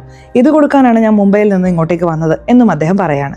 ഇവിടെ ആ മൂത്ത മകൻ ശേഖർ ഉണ്ടല്ലോ, അവരും നൈറ്റ് ഭയങ്കരമായി മദ്യപിച്ച് തൻ്റെ അച്ഛനായ മുത്തശ്ശനെ വന്ന് വിളിച്ചു നിർത്തി നമ്മുടെ കളിയൊക്കെ തീരാൻ പോവാണ്, അനിയും പോയി, ഇപ്പോൾ ഞാനും പോവും, അടുത്തത് നിങ്ങളും പോവോ എന്നൊക്കെ പുലമ്പിക്കൊണ്ടിരിക്കുകയാണ്. അതൊക്കെ കേട്ട് മുത്തശ്ശനും പേടിക്കുന്നുണ്ട്. അത് ഒരു വശത്ത് നിന്ന് മുത്തശ്ശൻ്റെ ഭാര്യയും ശ്രദ്ധിക്കുന്നുണ്ട്. അങ്ങനെ ഇവരും മുത്തശ്ശനും ചേർന്ന് എന്ത് കാര്യമാണ് ചെയ്തിട്ടുണ്ടാകുക എന്നത് പിന്നീട് നോക്കാം. പുലർച്ചെ ആകുന്നുണ്ട്, എല്ലാവരും സേഫായി തന്നെയുണ്ട്. ഇപ്പോൾ പുലർച്ചെ ഒരു പൂജ ചെയ്തുകൊണ്ടിരിക്കുമ്പോൾ പെട്ടെന്ന് കറണ്ട് പോവാണ്. എല്ലാവരും പരിഭ്രമിക്കുന്നുണ്ട്. കുറച്ചു നേരത്തിനുള്ളിൽ കറണ്ട് വരുന്നു. എല്ലാവരും സേഫ് ആണെന്ന് ഉറപ്പുവരുത്തുന്നു. എന്നാൽ ആ വീടിന്റെ മൂത്ത മകൾ ഇപ്പോൾ ബോണിയുടെ കയ്യിൽ നിന്നും ഡിവോഴ്സ് വാങ്ങിയ ആ മൂത്ത മകളെ കാണുന്നില്ല. അവരുടെ കൂടെ തന്നെ ആ ബോണിയെയും കാണുന്നില്ല. വീട്ടിലുള്ള എല്ലാവരും പേടിച്ചു പോകുന്നുണ്ട്. ഇപ്പോൾ ആ വീടിന് ചുറ്റും എല്ലാവരും പരിശോധിക്കുകയാണ്. ആ പോലീസുകാരനും അവിടെ വന്ന് പരിശോധന നടത്തിയതിൽ മൂത്ത മകളെ കാണാനില്ല എന്ന് മനസ്സിലാവുന്നു. അങ്ങനെ ഒരിടത്ത് വരാന്തയിൽ ആ മൂത്ത മകൾ മരിച്ചു കിടക്കുന്നു. അങ്ങനെ ആ സ്ഥലത്ത് നിന്നും അവരുടെ ബോഡിയിൽ നിന്നും, അതായത് അവരുടെ വായിൽ നിന്നും ഒരു പേപ്പർ കിട്ടുകയാണ്. അതിൽ ചാപ്റ്റർ 2 എന്ന് എഴുതിയിട്ടുണ്ട്. വീടിനുള്ളിൽ എല്ലാവരും ജാഗ്രതയായിരിക്കെ എന്ന് പറഞ്ഞതിന് ശേഷവും ഇങ്ങനെ നടന്നല്ലോ, എന്താടാ ഇത്, ആരാടാ ഇതൊക്കെ ചെയ്തുകൊണ്ടിരിക്കുന്നത് എന്ന് പറഞ്ഞ് എല്ലാവരും തലപോക്കുകയാണ്. അപ്പോഴാണ് ആ പോലീസുകാരൻ മറ്റൊരു കാര്യം വെളിപ്പെടുത്തുന്നത്. ഞാൻ ഈ വീട്ടിലേക്ക് വരുമ്പോൾ ഏതോ ഒരു പെൺവേഷം കെട്ടിയ ആണുങ്ങൾ ഈ മൂത്ത മകളെ ഒരിടത്ത് കൊണ്ടുപോയി കഴുത്ത് ഞെരിച്ചുകൊണ്ടിരിക്കുന്നു. ഞാൻ പോകുന്നതിന് മുമ്പ് അവൻ ആ മൂത്ത മകളെ കൊന്നിട്ട് അവിടെ നിന്ന് രക്ഷപ്പെടാൻ നോക്കി. അങ്ങനെ അവനെ ഓടിച്ചിട്ട് പിടിച്ചപ്പോൾ അവൻ്റെ വിഗ് എൻ്റെ കയ്യിൽ കിട്ടി. ഇതാണ് ആ വിഗ്. അപ്പോൾ അവൻ്റെ മുഖം ഞാൻ ലൈറ്റായി കണ്ടു. അത് വേറെ ആരുമല്ല, ബോണി തന്നെയാണ് എന്ന് പറയാണ്. ബോണി ആരാണ്? ആ മൂത്ത മകളുടെ ഭർത്താവ്, ഇപ്പോൾ നാട്ടിൽ നിന്നും വന്നയാൾ. അപ്പോൾ അവനാണ് ഈ എല്ലാ സംഭവങ്ങളും ചെയ്തുകൊണ്ടിരിക്കുന്നതെന്ന് പറയുമ്പോൾ എന്തിനാണ് അദ്ദേഹം ഇങ്ങനെ ചെയ്യുന്നത്, എന്തായിരിക്കും കാരണം എന്ന് വീട്ടിലുള്ള ആർക്കും ഒന്നും മനസ്സിലാവുന്നില്ല. ഇപ്പോൾ ഒരു രാത്രി സമയത്ത് നമ്മുടെ പാരു ഒരു ഭയാനകമായ കാര്യം വന്ന് മുത്തശ്ശനോട് പറയാണ്. ഇപ്പോൾ സങ്കടപ്പെട്ടിട്ട് എന്താ കാര്യം, അന്ന് ആ സ്റ്റോർ റൂമിൽ എന്ത് നടന്നു എന്ന് നിങ്ങളോട് പറയട്ടെ എന്ന് പറഞ്ഞ് ഒരു ഫ്ലാഷ് ബാക്ക് പറയാണ്. 20 വർഷം മുമ്പ് ഈ പാരു തുണി ഉണക്കാൻ ഇട്ടുകൊണ്ടിരിക്കുകയായിരുന്നു. അങ്ങനെ തുണി ഉണക്കിക്കൊണ്ടിരിക്കുന്ന പാരുവിനെ ഈ മുത്തശ്ശനും ശ്രദ്ധിച്ചിരുന്നു. എന്താ മോളെ നീ ഈ വെയിലത്ത് ജോലി ചെയ്തുകൊണ്ടിരിക്കുന്നത്, ഇങ്ങനെ ജോലി ചെയ്ത് നീ ആകെ കറുത്തുപോയല്ലോ, ഉള്ളിലേക്ക് വാ മോളെ എന്ന് പറഞ്ഞ് ആ മുത്തശ്ശനാണ് പാരുവിനെ ആ സ്റ്റോർ റൂമിലേക്ക് വിളിച്ചുകൊണ്ട് പോയത്. ഇവിടെ നോക്ക്, കയ്യിലെല്ലാം എത്ര കറുത്തുപോയി എന്ന് പറഞ്ഞ് എന്തോ ഒരു ക്രീം എടുത്തിട്ട് ഈ ക്രീം തേച്ചാൽ വെളുത്തു പോവും എന്ന് പറഞ്ഞ് നമ്മുടെ പാരുവിന്റെ ശരീരം മുഴുവൻ ആ മുത്തശ്ശൻ തേക്കാണ്. ഇതാണ് രാത്രി വന്ന് മുത്തശ്ശനോട് പാരു ഇപ്പോൾ പ്രസന്റിൽ പറഞ്ഞുകൊണ്ടിരിക്കുന്നത്. മുത്തശ്ശൻ ഒരു കുറ്റബോധത്തിൽ ആകെ തകർന്നു പോവാണ്. മറ്റൊരു സംഭവം പറയുന്നുണ്ട്. ഈ എല്ലാ സംഭവങ്ങളും, അതായത് ഇപ്പോൾ മരിച്ചുപോയ എല്ലാവരെയും ആ ബോണി തന്നെ കൊന്നു എന്ന് നിങ്ങൾ കരുതുന്നുണ്ടോ? നിങ്ങളുടെ കുടുംബം കാരണം ആ ബോണിയുടെ കുടുംബം അവിടെ മരിച്ചു പോയതുകൊണ്ട് ആ ബോണി ഇതൊക്കെ ചെയ്യുന്നു എന്ന് നിങ്ങൾ വിചാരിച്ചാൽ നിങ്ങളുടെ കുടുംബത്തിന് പുറത്തുള്ള ആ പൂജാരിയെ എന്തിനാണ് ബോണി കൊല്ലേണ്ടത്? അപ്പോൾ അത് വെച്ച് തന്നെ പറയാം ആ ബോണി ഈ സംഭവങ്ങളൊന്നും ചെയ്തിട്ടില്ലെന്ന്. അപ്പോൾ ഇതിന് പിന്നിൽ വേറൊരു വ്യക്തി ഉണ്ടാകാം എന്നൊരു കാര്യവും പാരു മുത്തശ്ശനോട് പറയാണ്. ഇപ്പോൾ ഇതേ സ്ഥലത്ത് മറ്റൊരു ഫ്ലാഷ് ബാക്കും കാണിക്കുന്നു. 20 വർഷം മുമ്പ് ആ സ്റ്റോർ റൂമിൽ വെച്ച് നമ്മുടെ പാരുവിനെ മുത്തശ്ശൻ ഉപദ്രവിച്ചിരുന്നു. ഉപദ്രവിച്ച ശേഷം നമ്മുടെ പാരു അവിടെ ഇരുന്ന് കരഞ്ഞുകൊണ്ടിരിക്കുമ്പോൾ അതേ സ്റ്റോർ റൂമിലേക്ക് അതുവരെ നമ്മുടെ പാരുവിനെ മോശമായി സ്പർശിക്കുകയും ടോർച്ചർ ചെയ്യുകയും ചെയ്തിരുന്ന ആ വീട്ടിലെ 2 സഹോദരന്മാരായ മുത്തശ്ശന്റെ മക്കൾ, ഈ മൂത്ത മകനായ ശേഖറും രണ്ടാമത്തെ മകൻ ശ്രീനിവാസനും വന്നിരുന്നു. അങ്ങനെ അവിടെ വന്ന് വീണ്ടും പാരുവിനെ ടോർച്ചർ ചെയ്തിരുന്നു. അങ്ങനെ മൂത്ത മകനായ ശേഖറും അവിടെ പാരുവിനെ ഉപദ്രവിച്ചു. അതിനുശേഷം രണ്ടാമത്തെ മകനായ ശ്രീനിവാസനും നമ്മുടെ പാരുവിനെ ഉപദ്രവിച്ചു. അതിനുശേഷം പാരുവിന് എന്ത് ചെയ്യണമെന്ന് അറിയാതെ ഈ വീട്ടിലെ ആണുങ്ങൾ ഇങ്ങനെ ചെയ്യുന്നുണ്ടല്ലോ എന്ന് പറഞ്ഞ് ആ വീട്ടിലുള്ള ആ മൂത്ത മകളോട് പോയി ഈ കാര്യം പറഞ്ഞിരുന്നു. പക്ഷെ അവൾ എന്ത് ചെയ്തു എന്ന് വെച്ചാൽ, ഇതിനൊക്കെ നീ വഴങ്ങിയേ തീരൂ, നിന്റെ അച്ഛൻ എത്ര കടം വാങ്ങിയിട്ടുണ്ടെന്ന് അറിയാലോ, ആ കടം നീ വീട്ടുന്നതായി കരുതിക്കോ എന്ന് പറഞ്ഞ് വളരെ മോശമായി സംസാരിച്ചിരുന്നു. ഇതിൽ വല്ലാതെ തകർന്നുപോയി നമ്മുടെ പാരു അവരുടെ അമ്മയോടും ഈ സംഭവം പറഞ്ഞിരുന്നു. അവളുടെ അമ്മയ്ക്കും എന്ത് ചെയ്യണമെന്ന് അറിയാതെ, കാലാകാലങ്ങളായി നമ്മൾ ഇവിടെയാണല്ലോ മോളെ ജോലി ചെയ്യുന്നത്, നിനക്ക് ഇങ്ങനെ ആയിപ്പോയല്ലോ മോളെ എന്ന് പറഞ്ഞ് കരയുന്നു. ഇവർ കടക്കാരായതുകൊണ്ടാണ് അവിടെ ജോലി ചെയ്യുന്നതെന്നാണ് പറയുന്നത്. നിങ്ങൾക്ക് മറ്റൊരു സംശയം ഉണ്ടാവും, ആ മൂത്ത മകൾ കറണ്ട് പോയപ്പോൾ ഒരിടത്ത് ശവമായി കിടന്നിരുന്നു. അപ്പോൾ ആ മൂത്ത മകളുടെ ഭർത്താവ് ബോണിക്ക് എന്തു പറ്റിയെന്ന് നിങ്ങൾ ആലോചിക്കാം. എന്നാൽ ആ ബോണി ഇപ്പോൾ എവിടെയാണെന്ന് അറിയാമോ? അതേ സ്റ്റോർ റൂമിൽ നമ്മുടെ ഹീറോയിൻ കെട്ടിയിട്ടിരിക്കുകയാണ്. ബോണി കുറച്ച് നല്ലവനായതിനാൽ ബോണിയൊന്നും ചെയ്തില്ല. അദ്ദേഹത്തെ നമ്മുടെ ഹീറോയിനാണ് രക്ഷപ്പെടുത്തി. ഈ സംഭവമൊക്കെ കഴിയാൻ ഇനി 1 ദിവസം കൂടി ആവും, നീ 2 ദിവസം മാത്രം ഇവിടെ ഇരുന്നാൽ മതി, അതിനുശേഷം നിനക്ക് പുറത്തു പോവാം എന്നും ബോണിയോട് പറയുന്നുണ്ട്. അപ്പോൾ ഈ എല്ലാ മരണത്തിനും കാരണം ഈ ബോണി അല്ലേ, നമ്മുടെ ഹീറോയിൻ ആണോ? അപ്പോൾ ആണിനെ പോലെ ഒരാളെ കണ്ടു എന്ന് ഇൻസ്പെക്ടർ പറഞ്ഞല്ലോ, അതെന്താണെന്നുള്ള നിങ്ങളുടെ എല്ലാ സംശയങ്ങൾക്കും ഇപ്പോൾ അവസാന എപ്പിസോഡിൽ ഉത്തരം കിട്ടാൻ പോവാണ്. വീണ്ടും ഫ്ലാഷ് ബാക്ക് കാണിക്കുന്നു. നമ്മുടെ പാരു ഉണ്ടല്ലോ, അവളെ ആ വീട്ടിലെ 3 ആണുങ്ങളും ചേർന്ന് ഉപദ്രവിച്ചത് കാരണം ഗർഭിണിയായിട്ടുണ്ടായിരുന്നു. ഇപ്പോൾ ആ ഗർഭവിഷയം പുറത്തെറിഞ്ഞപ്പോൾ ആ ആണുങ്ങൾ ഒരു ഭയങ്കരമായ പണി ചെയ്യുന്നു. അതായത് ആ വീട്ടിൽ തന്നെ മറ്റൊരു ജോലിക്കാരനായ ഒരു വ്യക്തിയാണ് പാരുവിനെ ഇങ്ങനെ ആക്കിയതെന്നും പാരുവിനും ആ ജോലിക്കാരനും രഹസ്യമായി പ്രണയിച്ച് ഈ സ്റ്റോർ റൂമിൽ 2 പേരും ഒന്നിച്ചായിരുന്നു എന്ന രീതിയിൽ അവർ 2 പേരെയും ആ സ്റ്റോർ റൂമിലിട്ട് അടിച്ച് പീഡിപ്പിച്ച് ഇവർ 3 പേരും കുടുങ്ങാതിരിക്കാൻ വേണ്ടി ആ വീട്ടിലെ സ്ത്രീകളോടും ഇവർ 2 പേരും ഒന്നിച്ചിരിക്കുമ്പോൾ ഇവരെ പിടിച്ചു എന്ന് പറഞ്ഞ് ആ സ്ഥലത്ത് കൊണ്ടുവന്ന് നിർത്തിയിട്ടുണ്ടായിരുന്നു. അതിനുശേഷമാണ് ആ വീട്ടിലെ സ്ത്രീകളായ മുത്തശ്ശന്റെ ഭാര്യയും ബാക്കിയുള്ളവരും അവരെ 2 പേരെയും അടിച്ച് ആ വീട്ടിൽ നിന്നും പുറത്താക്കിയിട്ടുണ്ടായിരുന്നത്. അതുകൊണ്ടാണ് നമ്മുടെ പാരു 20 വർഷം മുമ്പ് ഈ വീട്ടിൽ നിന്നും പുറത്താക്കപ്പെട്ടത്. അതിനുശേഷം പാരു കുളത്തിൽ ചാടി മരിക്കാൻ നോക്കിയിരുന്നു. പക്ഷേ രക്ഷപ്പെട്ട് ബോംബെയിൽ വന്ന് അതിനുശേഷം ഒരു നടിയായി അവരുടെ ജീവിതം ഇങ്ങനെ മാറിയിട്ടുണ്ടായിരുന്നു. ഇപ്പോൾ ഈ കേസ് കൈകാര്യം ചെയ്യാൻ ഒരു ഉയർന്ന ഉദ്യോഗസ്ഥൻ വരികയാണ്. അദ്ദേഹവും നേരെ ആ വീട്ടിലേക്ക് വന്ന് ധാരാളം പരിശോധനകളൊക്കെ നടത്തുന്നുണ്ട്. അപ്പോഴാണ് ഇന്നലെ രാത്രി നമ്മുടെ ഹീറോയിൻ ആ ബോണിയെ ഒരു മുറിയിൽ അടച്ചിട്ടിരുന്നില്ലേ, അങ്ങനെ ആ മുറിയിലേക്ക് കയറുന്നത് പോലെ ആരോ, അതായത് ആ ജേർണലിസ്റ്റ് നമ്മുടെ ഹീറോയിനെ വീഡിയോ എടുത്ത് ആ വലിയ ഓഫീസർക്ക് ഇട്ട് കൊടുക്കുകയാണ്. എന്നാൽ ഹീറോയിനും എനിക്ക് ഉറക്കത്തിൽ നടക്കുന്ന അസുഖമുണ്ട് എന്ന് പറഞ്ഞ് മാനേജ് ചെയ്യാണ്. ഇപ്പോൾ അവിടെയുള്ള സ്റ്റോർ റൂം തുറന്നു നോക്കിയാൽ അതിനുള്ളിൽ ഈ ബോണി ഇല്ല. അതിനുള്ളിൽ നിന്നും നമ്മുടെ ഹീറോയിൻ വേറൊരു സ്ഥലത്തേക്ക് ബോണിയെ മാറ്റിയിരുന്നു. ഇപ്പോൾ ആ ബോണിയും ഹീറോയിനോട്, എന്തിനാണ് നീ ഇങ്ങനെയൊക്കെ ചെയ്തുകൊണ്ടിരിക്കുന്നത്, നീയാണോ ഇതെല്ലാം ചെയ്യുന്നത് എന്ന് ചോദിക്കുകയാണ്. ഇവിടെയാണ് നമ്മുടെ ഹീറോയിൻ ചിരിക്കുന്നത്. നിനക്ക് ഞാൻ ചെയ്യുന്നത് പോലെ തോന്നുന്നുണ്ടോ? എനിക്ക് പിന്നിൽ വേറൊരാളുണ്ടാകില്ലേ, അവനെ വെച്ച് ഞാൻ ഈ സംഭവങ്ങളൊക്കെ ചെയ്യിക്കില്ലേ എന്ന് ചോദിക്കുന്നു. അപ്പോഴാണ് അവിടെ മറ്റൊരു ഫ്ലാഷ് ബാക്ക് കാണിക്കുന്നത്. നമ്മുടെ ഹീറോയിൻ ഗർഭിണിയായിരിക്കുന്ന സമയത്ത് അവർ ആ ജോലിക്കാരൻ്റെ കൂടെ ഒന്നിച്ചതുപോലെയും അതിനുശേഷം ഈ വീട്ടിൽ നിന്നും അവളെ പുറത്താക്കി വിടാമെന്നും അത് ഈ വീടിന് തന്നെ പാപം കൊണ്ടുവരും എന്നുള്ള ഐഡിയ ആരാണെന്ന് പറഞ്ഞു കൊടുത്തത്? ആ പൂജാരി ഉണ്ടല്ലോ, അദ്ദേഹമാണ് അവിടെ വന്ന് പറഞ്ഞു കൊടുത്തത്. അപ്പോൾ ഇപ്പൊ മനസ്സിലായില്ലേ എന്തിനാണ് ആ പൂജാരി ആദ്യം മരിച്ചു പോയതെന്ന്? ആ പൂജാരി അതുകൊണ്ടും നിർത്തിയിട്ടുണ്ടായിരുന്നില്ല. കുറച്ചുനാൾ കഴിഞ്ഞ് നമ്മുടെ പാരുവിനെ പുറത്താക്കിയ ശേഷം ദേവിയുടെ ആഭരണങ്ങൾ ആ പൂജാരി പാരുവിന്റെ വീട്ടിലേക്ക് എടുത്തുകൊണ്ട് വന്നിരുന്നു. അങ്ങനെ ദേവിയുടെ ആഭരണങ്ങൾ നമ്മുടെ പാരുവിന് ഇട്ടുകൊടുത്ത് പാരുവിന്റെ കൂടെ മോശമായി പെരുമാറിയതും ആ പൂജാരിയാണ്. ആകെ മൊത്തത്തിൽ പൂജാരി, ആ വീട്ടിലെ മുത്തശ്ശൻ, ആ 2 ആൺമക്കൾ എന്ന് പറഞ്ഞ 4 പേർ നമ്മുടെ പാരുവിനോട് മോശമായി പെരുമാറിയിട്ടുണ്ട്. ഇതെല്ലാം ആ സ്ഥലത്ത് നമ്മുടെ പാരു അവിടെയുള്ള ബോണിയോട് പറയുന്നുണ്ട്. അപ്പൊ സോ എന്ത് ചെയ്തു? അവനെ എന്തിനാണ് വെറുതെ കൊന്നത് എന്ന് ചോദിക്കുമ്പോൾ അവനെന്ത് ചെയ്തു എന്ന് പറയാൻ മറന്നുപോയി. എന്നെ ഇതുപോലെ ചെയ്തതിന് ശേഷം ഞാനൊരു ദിവസം വീട്ടിലിരുന്ന് കരയുമ്പോൾ സോ എന്നെ സ്നേഹിക്കുന്നു എന്ന് പറഞ്ഞു വന്ന് സംസാരിച്ചു. ഞാനും അവനെ സ്നേഹിക്കുന്നുണ്ടായിരുന്നു, പക്ഷെ സോ ഒരു വൃത്തികെട്ട കാര്യം ചെയ്തു.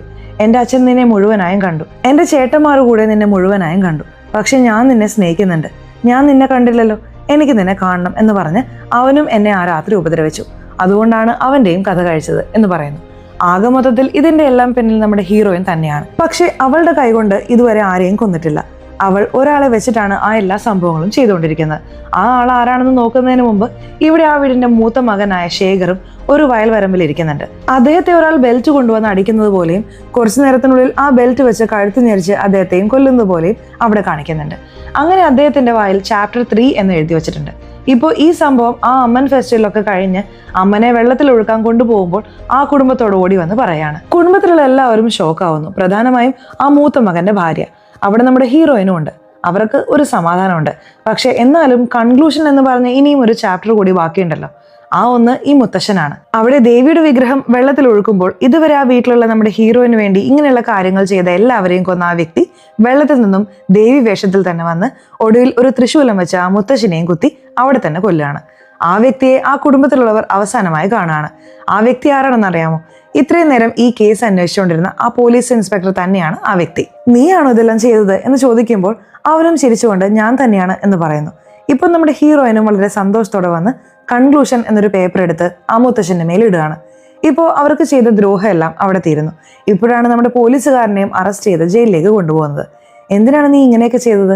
എങ്ങനെയാണ് നീ എല്ലാവരെയും കൊന്നത് എന്ന് ചോദിക്കുമ്പോൾ അങ്ങനെ ആദ്യം ഇദ്ദേഹം ഒരു സാരി ഉടുത്തു വന്ന് ആ പൂജാരി ഇങ്ങനെയാണ് കൊന്നത്. അങ്ങനെ അദ്ദേഹത്തിന്റെ വീട്ടിൽ തന്നെ പോയിട്ട് പാരുവിനെ ഇങ്ങനെ ചെയ്തല്ലോടാ എന്ന് പറഞ്ഞ് ആ പൂജാരിയുടെ വയറ്റിൽ ഒരു താക്കോൽ വെച്ച് കഴുത്ത് ഞെരിച്ച് അദ്ദേഹത്തിന്റെ കഥ കഴിച്ചിരുന്നു.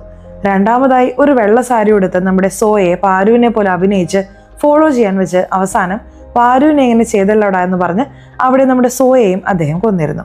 മൂന്നാമത് ആ ശ്രീനിവാസനെയും അദ്ദേഹം ഇങ്ങനെ തന്നെയാണ് കൊന്നത്. നാലാമത് ആ വീട്ടിൽ കറണ്ട് കട്ട് ചെയ്തിട്ട് ബോണിയുടെ തലയിലടിച്ച് അയാളെ ബോധം കെടുത്തുകയും അയാളുടെ ഭാര്യയായ മൂത്ത മകളുടെ കഥയും അദ്ദേഹം അവിടെ വെച്ച് കഴിച്ചു. ആ മൂത്ത മകനെയും ഒരു വയൽവരമ്പിലേക്ക് വരുത്തി പാരു വേണ്ട എന്ന് പറഞ്ഞിട്ടും അവളെ ഇങ്ങനെയല്ലേ ഉപദ്രവിച്ചത് എന്ന് പറഞ്ഞ് അയാളുടെ വയറ്റിലും ഒരു താക്കോലിട്ടിട്ട് അയാളുടെ കഥയും കഴിച്ചു. അവസാനമായി തൃശൂലം വെച്ച് ആ മുത്തശ്ശന്റെ കഥയും കഴിച്ചു. ഇത്രയും ചെയ്തതിന് എന്താണ് കാരണമെന്ന് ചോദിച്ചാൽ ആ പാരുവിന്റെ ഭർത്താവ് ആരാണെന്ന് അറിയാമോ? ഈ ഇൻസ്പെക്ടർ തന്നെയാണ്. സ്വന്തം ഭാര്യയ്ക്ക് ഇങ്ങനെ ഒരു കാര്യം ചെയ്തല്ലോ എന്നതുകൊണ്ടാണ് ഈ ഇൻസ്പെക്ടർ ഇതെല്ലാം ചെയ്തത്. കുറച്ചുനാൾ മുൻപുള്ള കഥ കാണിക്കുന്നു. ഈ ഇൻസ്പെക്ടർക്ക് ക്യാൻസർ വന്നിട്ടുണ്ട്. അത് തന്റെ ഭാര്യയായ പാരുവിനോട് പറഞ്ഞിരുന്നു. പാരുവും അവരുടെ പാസ്റ്റിൽ നടന്ന കാര്യങ്ങളെല്ലാം ഈ ഇൻസ്പെക്ടറോട് പറഞ്ഞ് ആ ഒരു ധാരണയോട് കൂടിയിട്ടാണ് ഈ ഇൻസ്പെക്ടർ പാരുവിനെ കല്യാണം കഴിച്ച് അതെല്ലാം മറന്ന് ജീവിച്ചിരുന്നത്. എന്നാൽ എപ്പോഴാണോ ക്യാൻസർ വന്ന് ഇനി 1 വർഷത്തിനുള്ളിൽ ഞാൻ മരിക്കാൻ പോവുകയാണ് എന്ന് അറിഞ്ഞത്, എന്റെ മരണം വാല്യൂ ഇല്ലാതെ പോകരുത്, അതിനെന്തെങ്കിലും ഒരു വാല്യൂ ഉണ്ടാവണം, ഞാൻ മരിക്കുന്നതിന് മുമ്പ് നിന്നെ പണ്ട് മോശമായി ഉപദ്രവിച്ചില്ലേ, ആ കുടുംബം അവരെല്ലാവരെയും കൊന്നിട്ട് ഞാൻ മരിക്കും എന്നവിടെ പാരുവിനോട് പറഞ്ഞിരുന്നു. അതിനുശേഷം ഞാൻ അറസ്റ്റ് ആയാലും ഇല്ലെങ്കിലും എങ്ങനെയെങ്കിലും ഈ മണ്ണ് വിട്ടു പോകാൻ പോവുകയാണ്, അതിനു മുമ്പ് നിനക്കൊരു നീതി വാങ്ങി തന്നിട്ടേ പോവുള്ളൂ എന്ന് അദ്ദേഹം തീരുമാനിച്ചിട്ട് സ്വന്തം ഭാര്യയ്ക്ക് വേണ്ടി ഈ എല്ലാ കാര്യങ്ങളും ആ ഇൻസ്പെക്ടർ ചെയ്തിരുന്നു. അതെല്ലാം ഇപ്പോൾ നമ്മുടെ പാരു ആലോചിച്ച് നോക്കിയിട്ട് തന്നെ ഇങ്ങനെ ചെയ്ത എല്ലാവരോടും പ്രതികാരം ചെയ്തു എന്നൊരു ആശ്വാസത്തോടെ നിൽക്കുകയാണ്. ഇതിനു വേണ്ടിയാണ് നമ്മുടെ പാരു ആ വീട്ടിലേക്ക് വന്നിട്ടുണ്ടായിരുന്നത്. ഇതിനു വേണ്ടിയാണ് അവിടെ ഇത്രയും പെർഫോമൻസും നടത്തിയിട്ടുണ്ടായിരുന്നത്. ഇപ്പോൾ മനസ്സിലാവുന്നുണ്ടോ എന്തിനാണ് നമ്മുടെ പാരുവിനെ ഈ ഇൻസ്പെക്ടർ അറസ്റ്റ് ചെയ്യാതെ രക്ഷിച്ചുകൊണ്ട് പോയതെന്ന്? എല്ലാവർക്കും സംശയം ഉണ്ടാകുന്നത് പോലെ തന്നെ ബോണിയുടെ മേൽ പഴിയിട്ടിട്ട് മറ്റൊരു വശത്ത് ഈ ഇൻസ്പെക്ടറാണ് ഇതെല്ലാം ചെയ്തത്. അതെല്ലാം കാണിക്കുന്നുണ്ട്. അങ്ങനെ ആ സീരീസും ഇവിടെ അവസാനിക്കുകയാണ്. എങ്ങനെയുണ്ടായിരുന്നു കഥ? കമന്റ് ബോക്സിൽ നിങ്ങളുടെ അഭിപ്രായം തീർച്ചയായിട്ടും രേഖപ്പെടുത്തണേ. അതുപോലെ ചാനൽ ഇതുവരെ സബ്സ്ക്രൈബ് ചെയ്തിട്ടില്ലെങ്കിൽ ചാനൽ ഒന്ന് സബ്സ്ക്രൈബ് ചെയ്തിട്ട് ഈ വീഡിയോ ഇഷ്ടപ്പെട്ടാൽ തീർച്ചയായിട്ടും ഒരു ലൈക്ക് കൂടി തരാൻ മറക്കല്ലേ. അപ്പോൾ ഇനി അടുത്തൊരു വീഡിയോയിൽ കാണുന്നത് വരെ ബൈ.